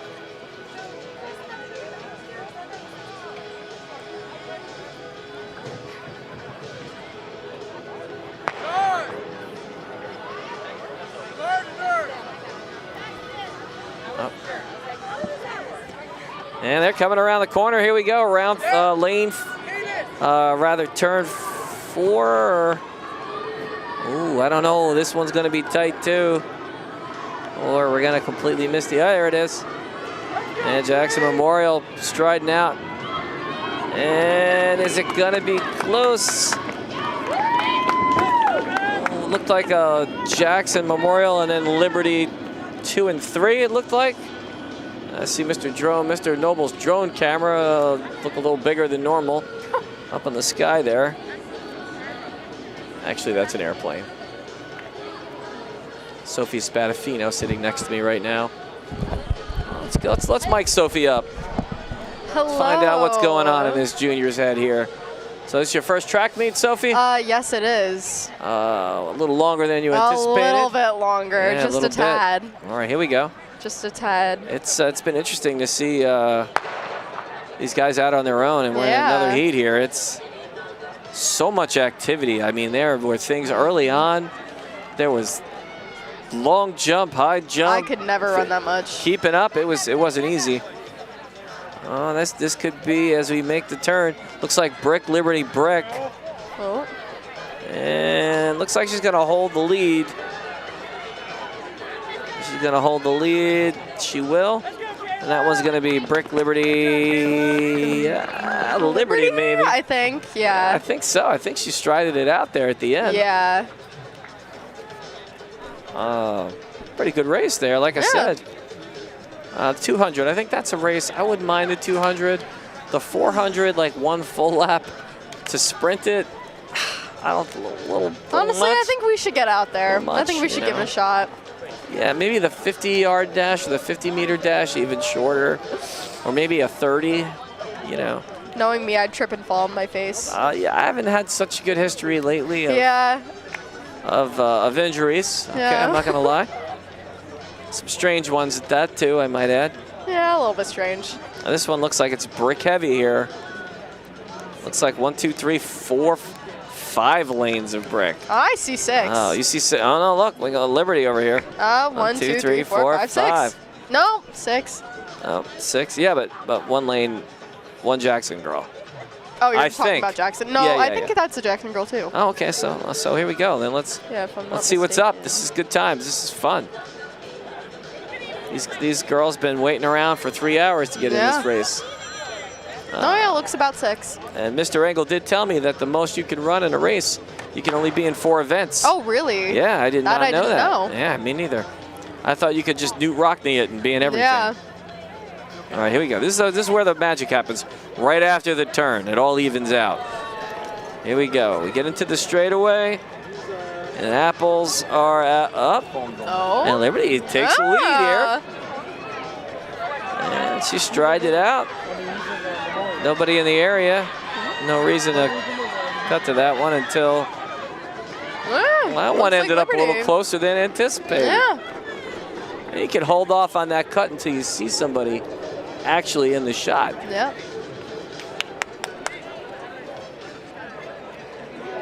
That came in under 40 seconds. Yeah. It'd take me longer to get there in my car. Take me way longer. Here's the photo. Let's see. That third place was 1. All right, I got her by a foot, by a step. By a step, Yeah. Sophie. And here comes Mr. Engels coming back. Oh, You gotta that's give my up your seat. cue. That's okay, Sophie. It was good. Hey, we were talking to some Mr. Engel rejoined us here. We're getting the spectator side of things there. Yeah. So what were we talking about? Sophie's first track meet. Yeah. So what do you think? She said it's long. It's long. Well, you know, like I said, people with short attention spans, you know, maybe kind of challenging. So Yeah, a little bit. Only kidding. Yes, track meets can be long. Yes, I agree. Is it 5 hours? Oh well, we got here set our up. crew is you here know, like and then 3. after you fix all the broken stuff that Noble broke. Yeah, exactly. And then you know. Here we come. Another turn. And they make the turn and pulling out ahead. Ooh, this is going to be a close one. Oh, this is tight. And she's going to get strided out. Inside lane with the win. Inside lane. She fights off the pain and picks it up. Wins her heat. We'll check out that one now. That's pretty entertaining there. Back live. Got another heat of the 200s. Lots of people running the 200. 200's a popular race. Yeah, it's not, looks like it. It's a quick one though. We like that. Speaking of short attention spans, no, I'm like, it's kind of tough. You know, the 200's obviously a challenging and quick race, but you know, a lot of kids mentally think, oh, I can run a 200. Where if you ask them to run a 400, it's like, oh, it's too long, or an 800 is too long for them. They think. But a lot of times it's just a matter of experience. So a lot of our kids, Victor who won the 400 meter varsity. He was like that last year when I asked him to run a 400, and he was, kind of gave me that look. Are you crazy? And as you can see now, he doesn't even want to run the 200 a lot of times. He'd rather run the 400 because he feels like he's better at it. Right. So sometimes my biggest job is to convince kids that events that they're in is maybe that's not their best the best use spot of their for 'em, talents. maybe. Sure. And they could be better and more competitive in other races. It's tough for some kids to accept that. I've always run those races, but it's a pretty competitive race there. Tight pretty finish. tight. Look at that. 1, 2, 3, 4. Wow. Yeah. I don't even know. Pretty close. I couldn't tell who took second there. Let's see. We may have to go to the video finish on that one. Here we go. This will be helpful. This is the JV. This is the JV. Jackson. Say Liberty. The third. Yeah, Liberty. Brick Liberty. Yeah, Brick and then Liberty. Yeah. But again, we put these JV events so we can get these kids who, again, don't let. Sometimes it's a run in dual meets because we're limited to 5 per event when we go against other schools. So. Well, that's good that they get a chance to run, and you know, this is like a great event for them to get some experience. The most important thing about this meet was one that we worked together as a team, both sides of town, but then also that we would include everybody. Everybody was in on the party. It's been a fun party. Yeah, it can be kind of long. And it looks like. But we got this after 200 meters. We got this fun mixed thrower relay, which it'd be a blast, but it's only 1 lap, and it should be just maybe 2 heats of that, but it should be funny. Should be a fun time running. And then the spectacle of under the lights is something the kids really like running. Oh, seems that's kind of cool, right? Yeah.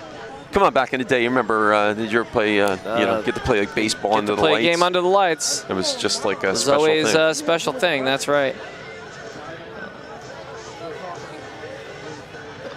Played a lot of tennis in my 30s, and to be honest with you, I didn't like playing under the lights. I didn't pick the ball up particularly well. I had one particular opponent friend of mine, Mr. Lister, over at Manchester, who was more than happy to play me in the evening.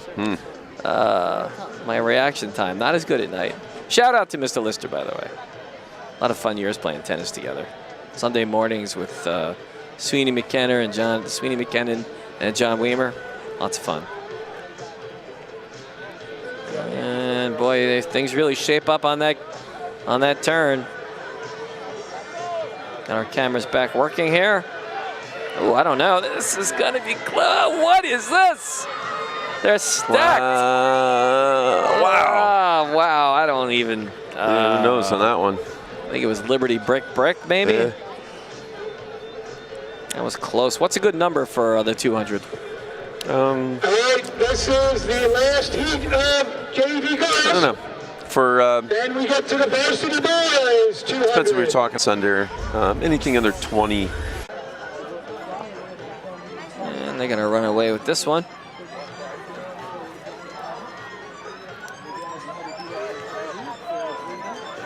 What's also exciting is in the last probably 10 years we've had in the short conference and even the state, the kids have been lucky enough to be able to see several athletes who have run in the Olympics who won. I know Sydney McLaughlin, you've probably heard of her.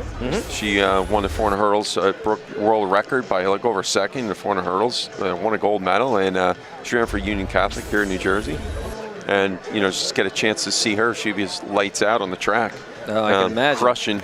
Crushing everybody, and no surprise, she was outstanding.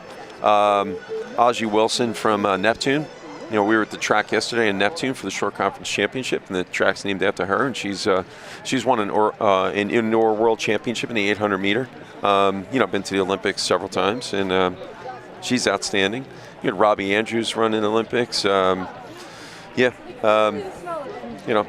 New Jersey is a hotbed for track and field. We always get some excellent athletes out of New Jersey, and competitions are always top notch. This looks like the first heat for the guys' varsity, right? Yep. Looks like set, and they're off. Don't blink, because this one's going to be over in a second. 200. And Memorial closing on the inside. Here we go.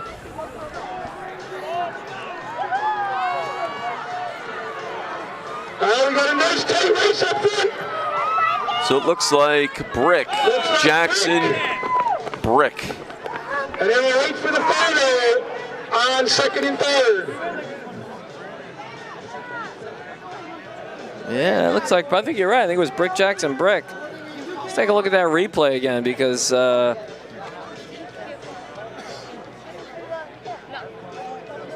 see what we got. Gonna set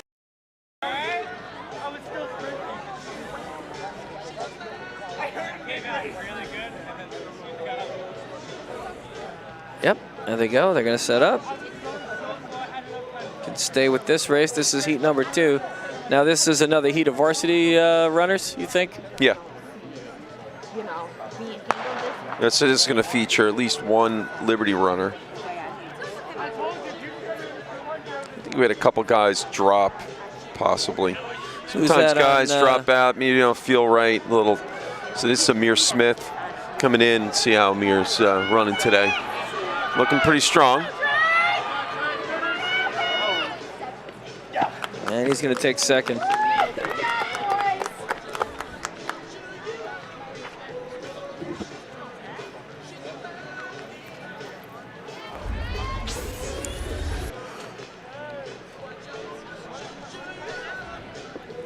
And that pretty good race. Mm-hmm.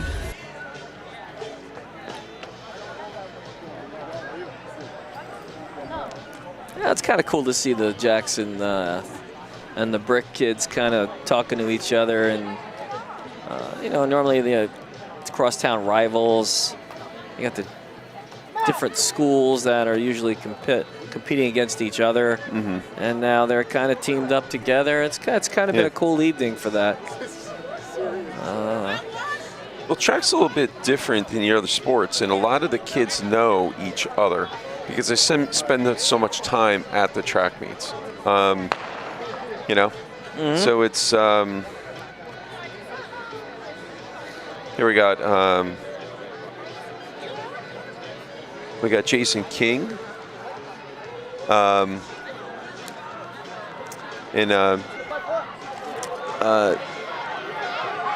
who else we got in here? Oh, Zaim Fry is the other one for Liberty. So I was kind of forgetting who was in there.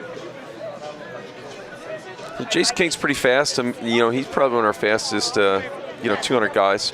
Surprised he was in that heat, but I don't think he had a fast time. So he didn't have fast seed time, so that's why he was in the 3rd heat. So he possibly could, you never know, could sneak in once they compile all the results. Usually in a normal meet, you would run a bunch of trials at the 200, and they would have a final in the 200. Okay. So.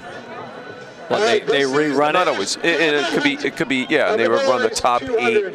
Would run for, not always. Sometimes it's a final in time. In the 100, though, they always have trials and then a final. And the hurdle, so trial and finals. And another race going. Another race going. Another camera freeze there. I apologize for that. Back to all these kids knowing each other. You really get to know other kids from other schools. And they come across the finish line. Yeah, you know, a lot of the sports aren't kind of like that, where kids know everybody. I know with some of the sports, you're seeing a lot of kids that know each other because of travel ball or travel this or outside summer leagues, but this is different. These kids are running into each other in these long events. There's a lot of downtime between events. Kids are talking to each other. So I think maybe that's kind of what makes it different. It does. In that it's not just the interaction on the field, and in a lot of the other sports, there's really no downtime in a baseball game to talk between innings, between teams. But at a day like this, there's enough time to get out there and talk to some players and athletes from some other schools. Kids exchanging kind of what their workout habits are, and first call for our throwers. I just know back in the day, I ran cross country for Brick Township, and we used to hang with the Tom Zarice kids. I don't know, we just those Tom Zarice kids, they're those there's nothing greater than a Raider, But those Tom Zarice kids, boy. But that's how it was like that. And you know what? Here's a strange dynamic. And listen, this sounds very strange to other kids. And this happens. I don't know why it always happens in pole vault, but they're a select wacky group, and they are just want to go higher, and they're helping each other at a meet. So you're in unusual. competition. You're talking to one another. Oh, hey, you were too far inside or outside on your step, or yeah, you didn't do this, or hey, can you film me? So they're filming them and then showing their competition what they did wrong at the same meet. That's you know, what, you unusual. tell me what other sport that happens. I can't yeah, think they're of competing any. against each other, Sure. but they're helping each other. You know, I guess they think it's the thought is, you know, hey, if you go higher, I'm going to go higher. I'm going to go higher, You know, yeah, and you're going to help me, absolutely. and I'll help you. And they just want, it's just a collective, we all want to get better. And in vault, and it's just in vault, really. There's, Well, the I don't vault think guys there's much are another they're event. the vault guys and girls. That's a special breed. They're special crazy over there. But, yeah, but it's, I love the vault. I love the kids who are trying to get very addicted to it. And I can see why, you know, it just gives that little giddy up, kind of like, the only way I could describe it's probably like a surfing thing, right? You know, like just surf and get probably. that. Get bit by the bug. People are like, yeah. Looks like we got our camera back. It's Christian Zasios. He's like a hurdler for our team. Runs 400 hurdles. That's going to be pretty close. Looks like Jackson Brick. Pretty good race there. Pretty good times. So we're closing in here. I think there's maybe one more heat of this 200. Well, here's that video finish. Looks like And there, you just saw that right in Jackson. front of us down here. You know, we were right at the finish. You know, this guy's going over and shaking their hands. And, you know, again, competition, but also on the same school, same team, you know, but not different schools. And, hey, you know, hey, great job. Yeah, kind of cool. And looks like they've got another heat lined up over there. I see the tennis ball throw has been pretty popular pastime today. Yeah, that happens. That's those throwers. You gotta throw Always throwing things. something, I guess, huh? Yeah.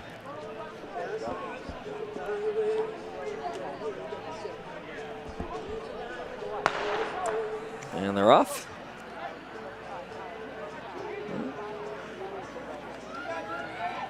This one's gonna go Jackson. Jackson on the turn. And this is where it starts to get real. He's maintaining his lead.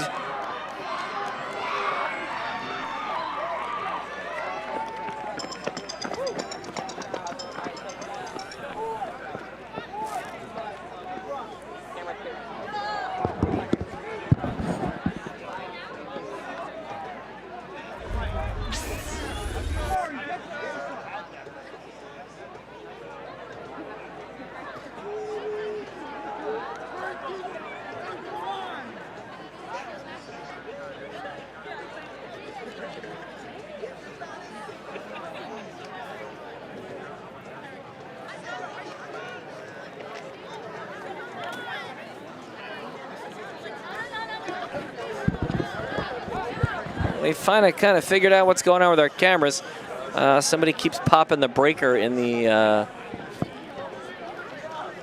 room where we are plugged in. We are popping breakers apparently. Get some clean energy.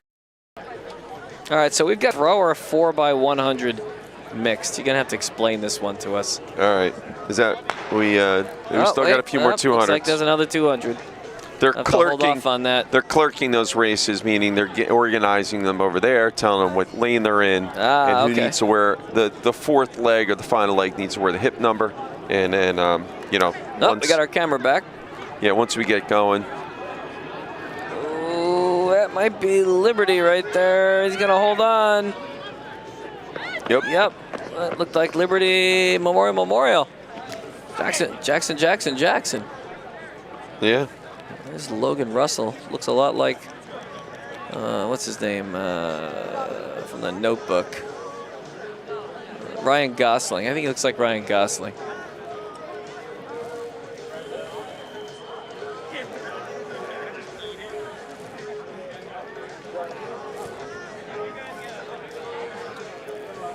Little Lionel Richie playing in the background.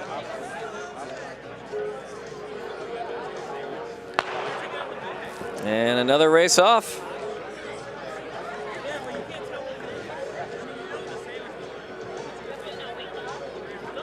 And they're coming around turn 4.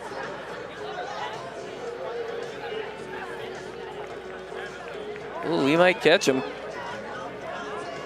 And maybe not. This one's going to be Brick. And with only 3 runners in that heat, I would have to assume that that's the last one.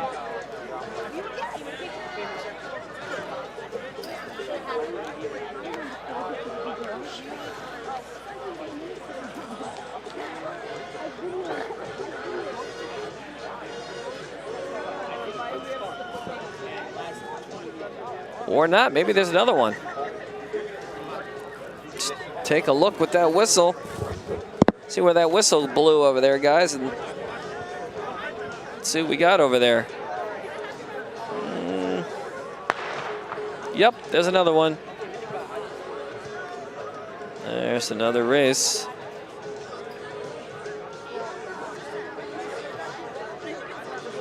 And they're coming around turn 4.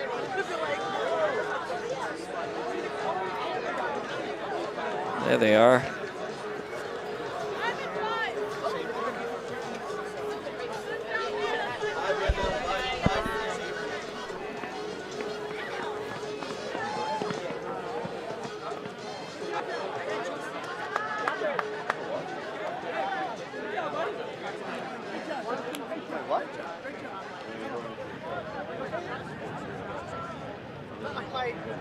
I'm literally either going to text you.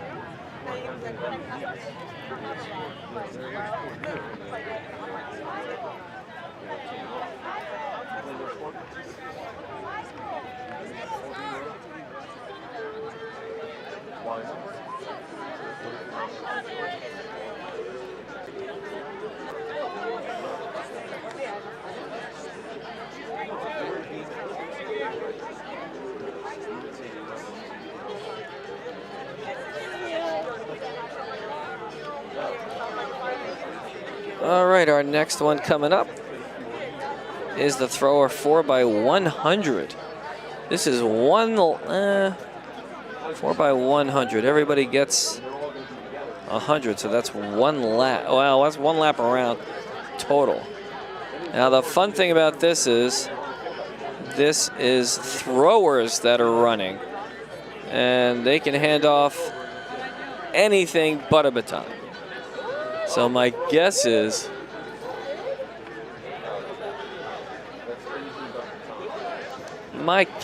that I don't know if it was Mr. Noble out there. I think he would probably throw a sandwich or something. Oh, nope, looks like this doesn't look like the throwers to me. Nah, these guys look like they know what they're doing. Another heat.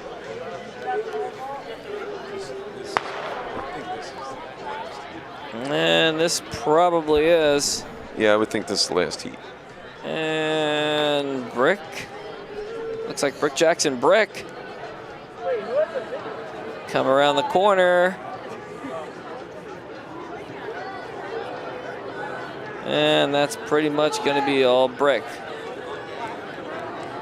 Brick Jackson and Liberty Brick. All right. Got a C5 circling around here. Up there circling for a while. All right.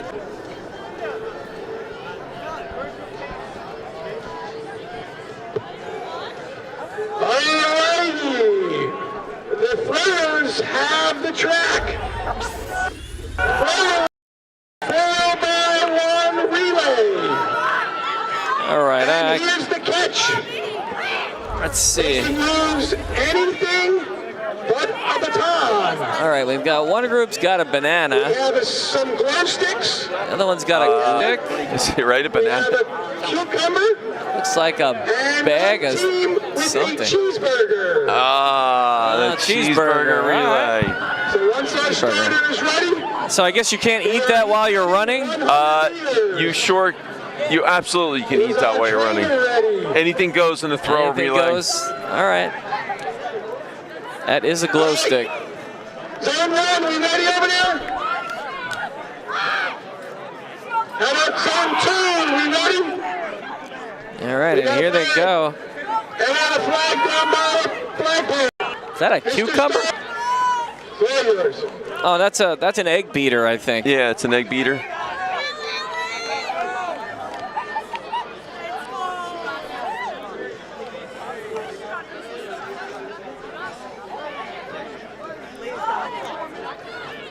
All right, here we go. You got to be back from the starting line. Spectators, back from the starting line. I like the glow stick. That's pretty good for this time of night. Look, Nice. it's lighting up too. Yep. Good choice. She gets around turn 2. That's really going to glow. I thought, maybe we'd have a pepperoni stick. I was hoping for a pepperoni stick.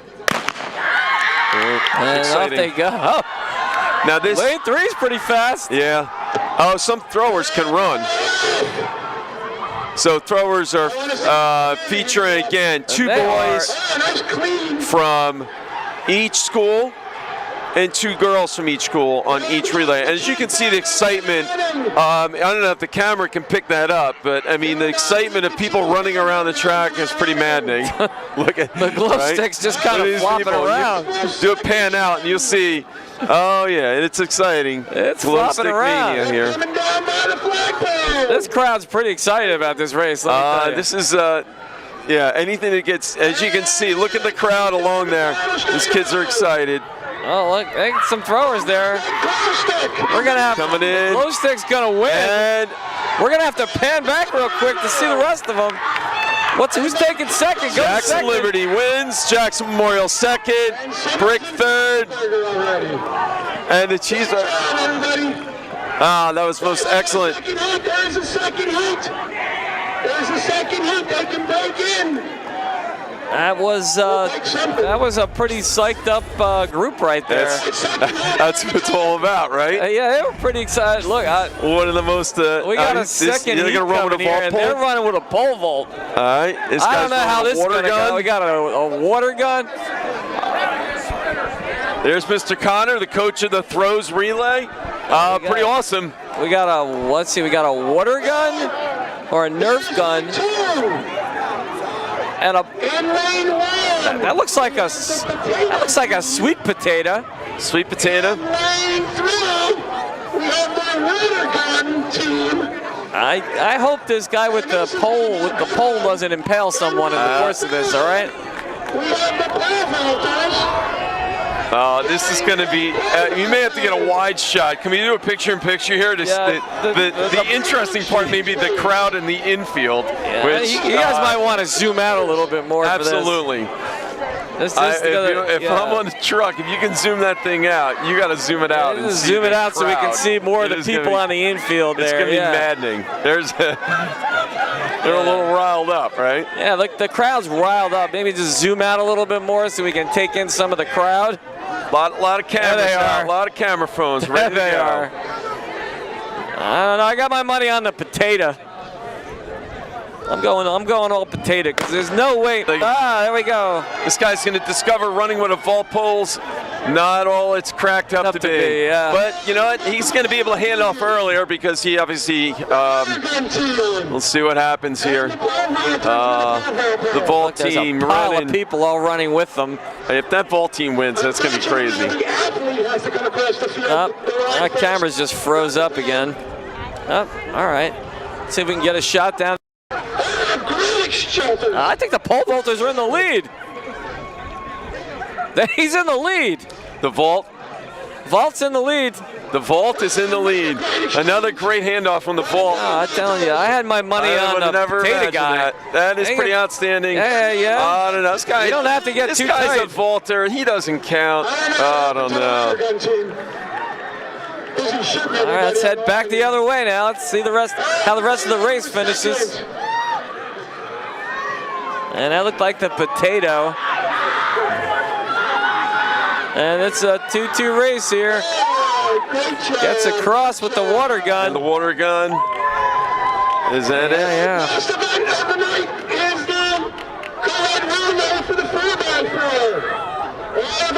All right, this is it.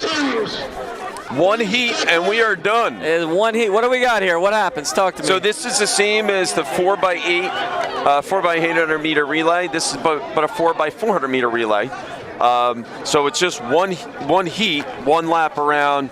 Again, one girl from Liberty, one girl from Memorial, one boy from Liberty, one boy from Memorial, and the same for brick schools. So this is one heat. All right. We got a storm kicking up here. We got something going on. You can see the wind picking up. Well, there's the Yankee game was I heard in a rain delay, so there were definitely some storms kind of on their way. So we'll see. Check the good thing we're finishing now. We'll see. All right, so we're in our last race here. So is this a one heat race? That's it. One heat. One heat. Because you can't run more than 3 schools each. So. If you're not in the class, leave the area.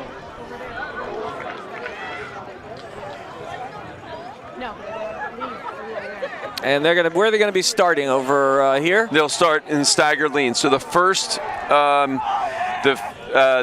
leg will stay in lanes all the way around, and then when they hand off, they can move in. So then they can just run the rest of it in lane 1 or whatever lane is closest to the inside.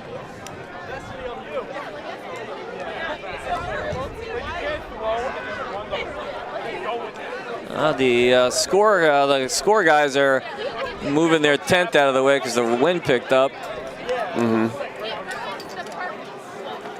Anything on the radar on the radar here? No, I didn't see anything. So it looks like we're again last heat. So just once the timing gets going, they'll. Here's what we got.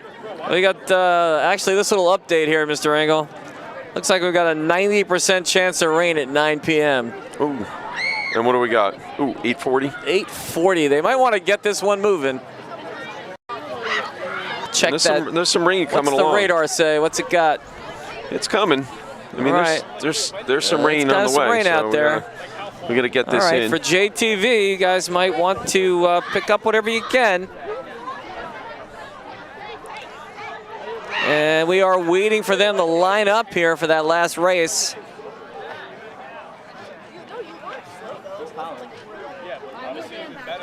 Been great weather all day.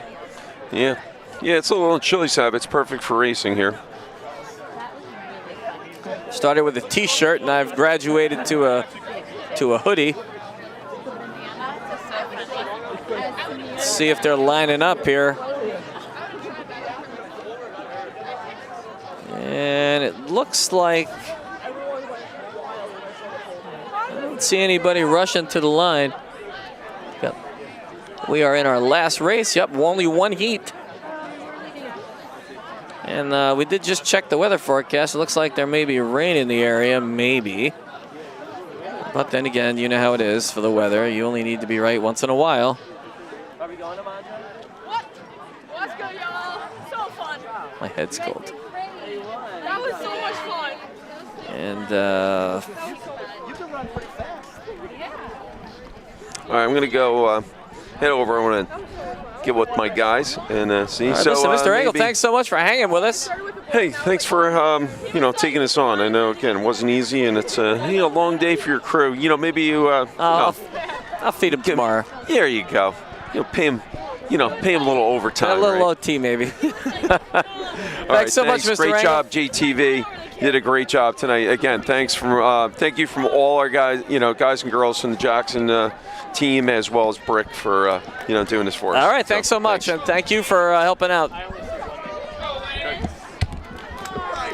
All right, rejoining us here, Sophie Spadafino for the last race. Sophie, this is it. It's a 4x400, so it's one lap around. Okay, and it's a 4x, so there'll be 3 handoffs, 3 exchanges. So 3 places where things can go wrong. Yeah. And I don't think they're handing off potatoes or anything in this particular race. I think it's straight up batons. I'm kind of hungry. I'm a little bit. I mean, I had a pretty good 2 hot dog run before, but you can see these guys are ready to go. They're ready to go. These batons, all I can see is potatoes. Thanks a lot. I'm sorry. Looks like they're going with all 4 teams. They're going with the girls' starts. So it must be girl, boy, girl, boy. Yeah, that's what it's going to be, because it's one guy, one girl from each school. And this is pretty much it. This is it. One heat. I'm excited to see who finishes this one up. I know, me too. I'm sure the only people more exciting than me right now are probably my camera guys who realize that this is the last race that they're doing, because, you know, somebody just came out with ice cream. That's just wrong. That's wrong. Little Mr. Softy action. This was exciting first track meet. This is my first. Yeah, it's my first track meet too. Well, probably covered one long time ago. Did a cross country meet once, but this is. Yeah. Also, we probably learned a little bit about do's and don'ts. Bring more camera operators, give them breaks, that kind of thing. Plus the unpredictability of the pacing. It's really unpredictable. It's been funny watching the runners too, because they all have these weird little things they do that, you know, like let's see, they hop it in place, and here we go, getting those muscles loose. All right, we got 4 lanes, 1, 2, 3, 4, 5-lane race. Here we go, guys. Operators, last one. Let's make it count. And here we go, and they're off.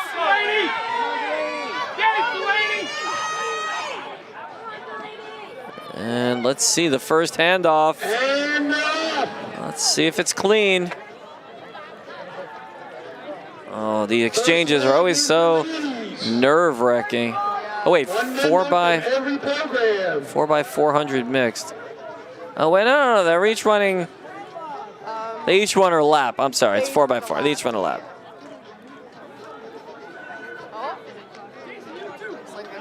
Oh, let's see. Yeah, she's pulling ahead there. That looks like that's Liberty out in the lead there. Maintaining their lanes. Let's go, Delaney! Oh, she's got a big lead. She's opened up a lead for her team. And here's the first exchange, and it's good. Then that's Victor. Victor's had a good day so far. Other exchanges. Go, Victor! All right, so now after the first lap, they can go out of their lanes. Oh, they can? Yeah. Now it's a free-for-all. Yep. Now it's a free-for-all. Because the first handoff of the baton was basically even line. So now it's look, Victor's doing a good job of maintaining the lead. Yeah. He might have extended it a little bit too. All right, this third handoff, yeah, the third lap's going to be an interesting one. See, we have Bricks closing in here at the end. Come on, Victor! And he's got a pretty good lead. Let's see how the handoff goes. Here comes, and it's good. It's clean.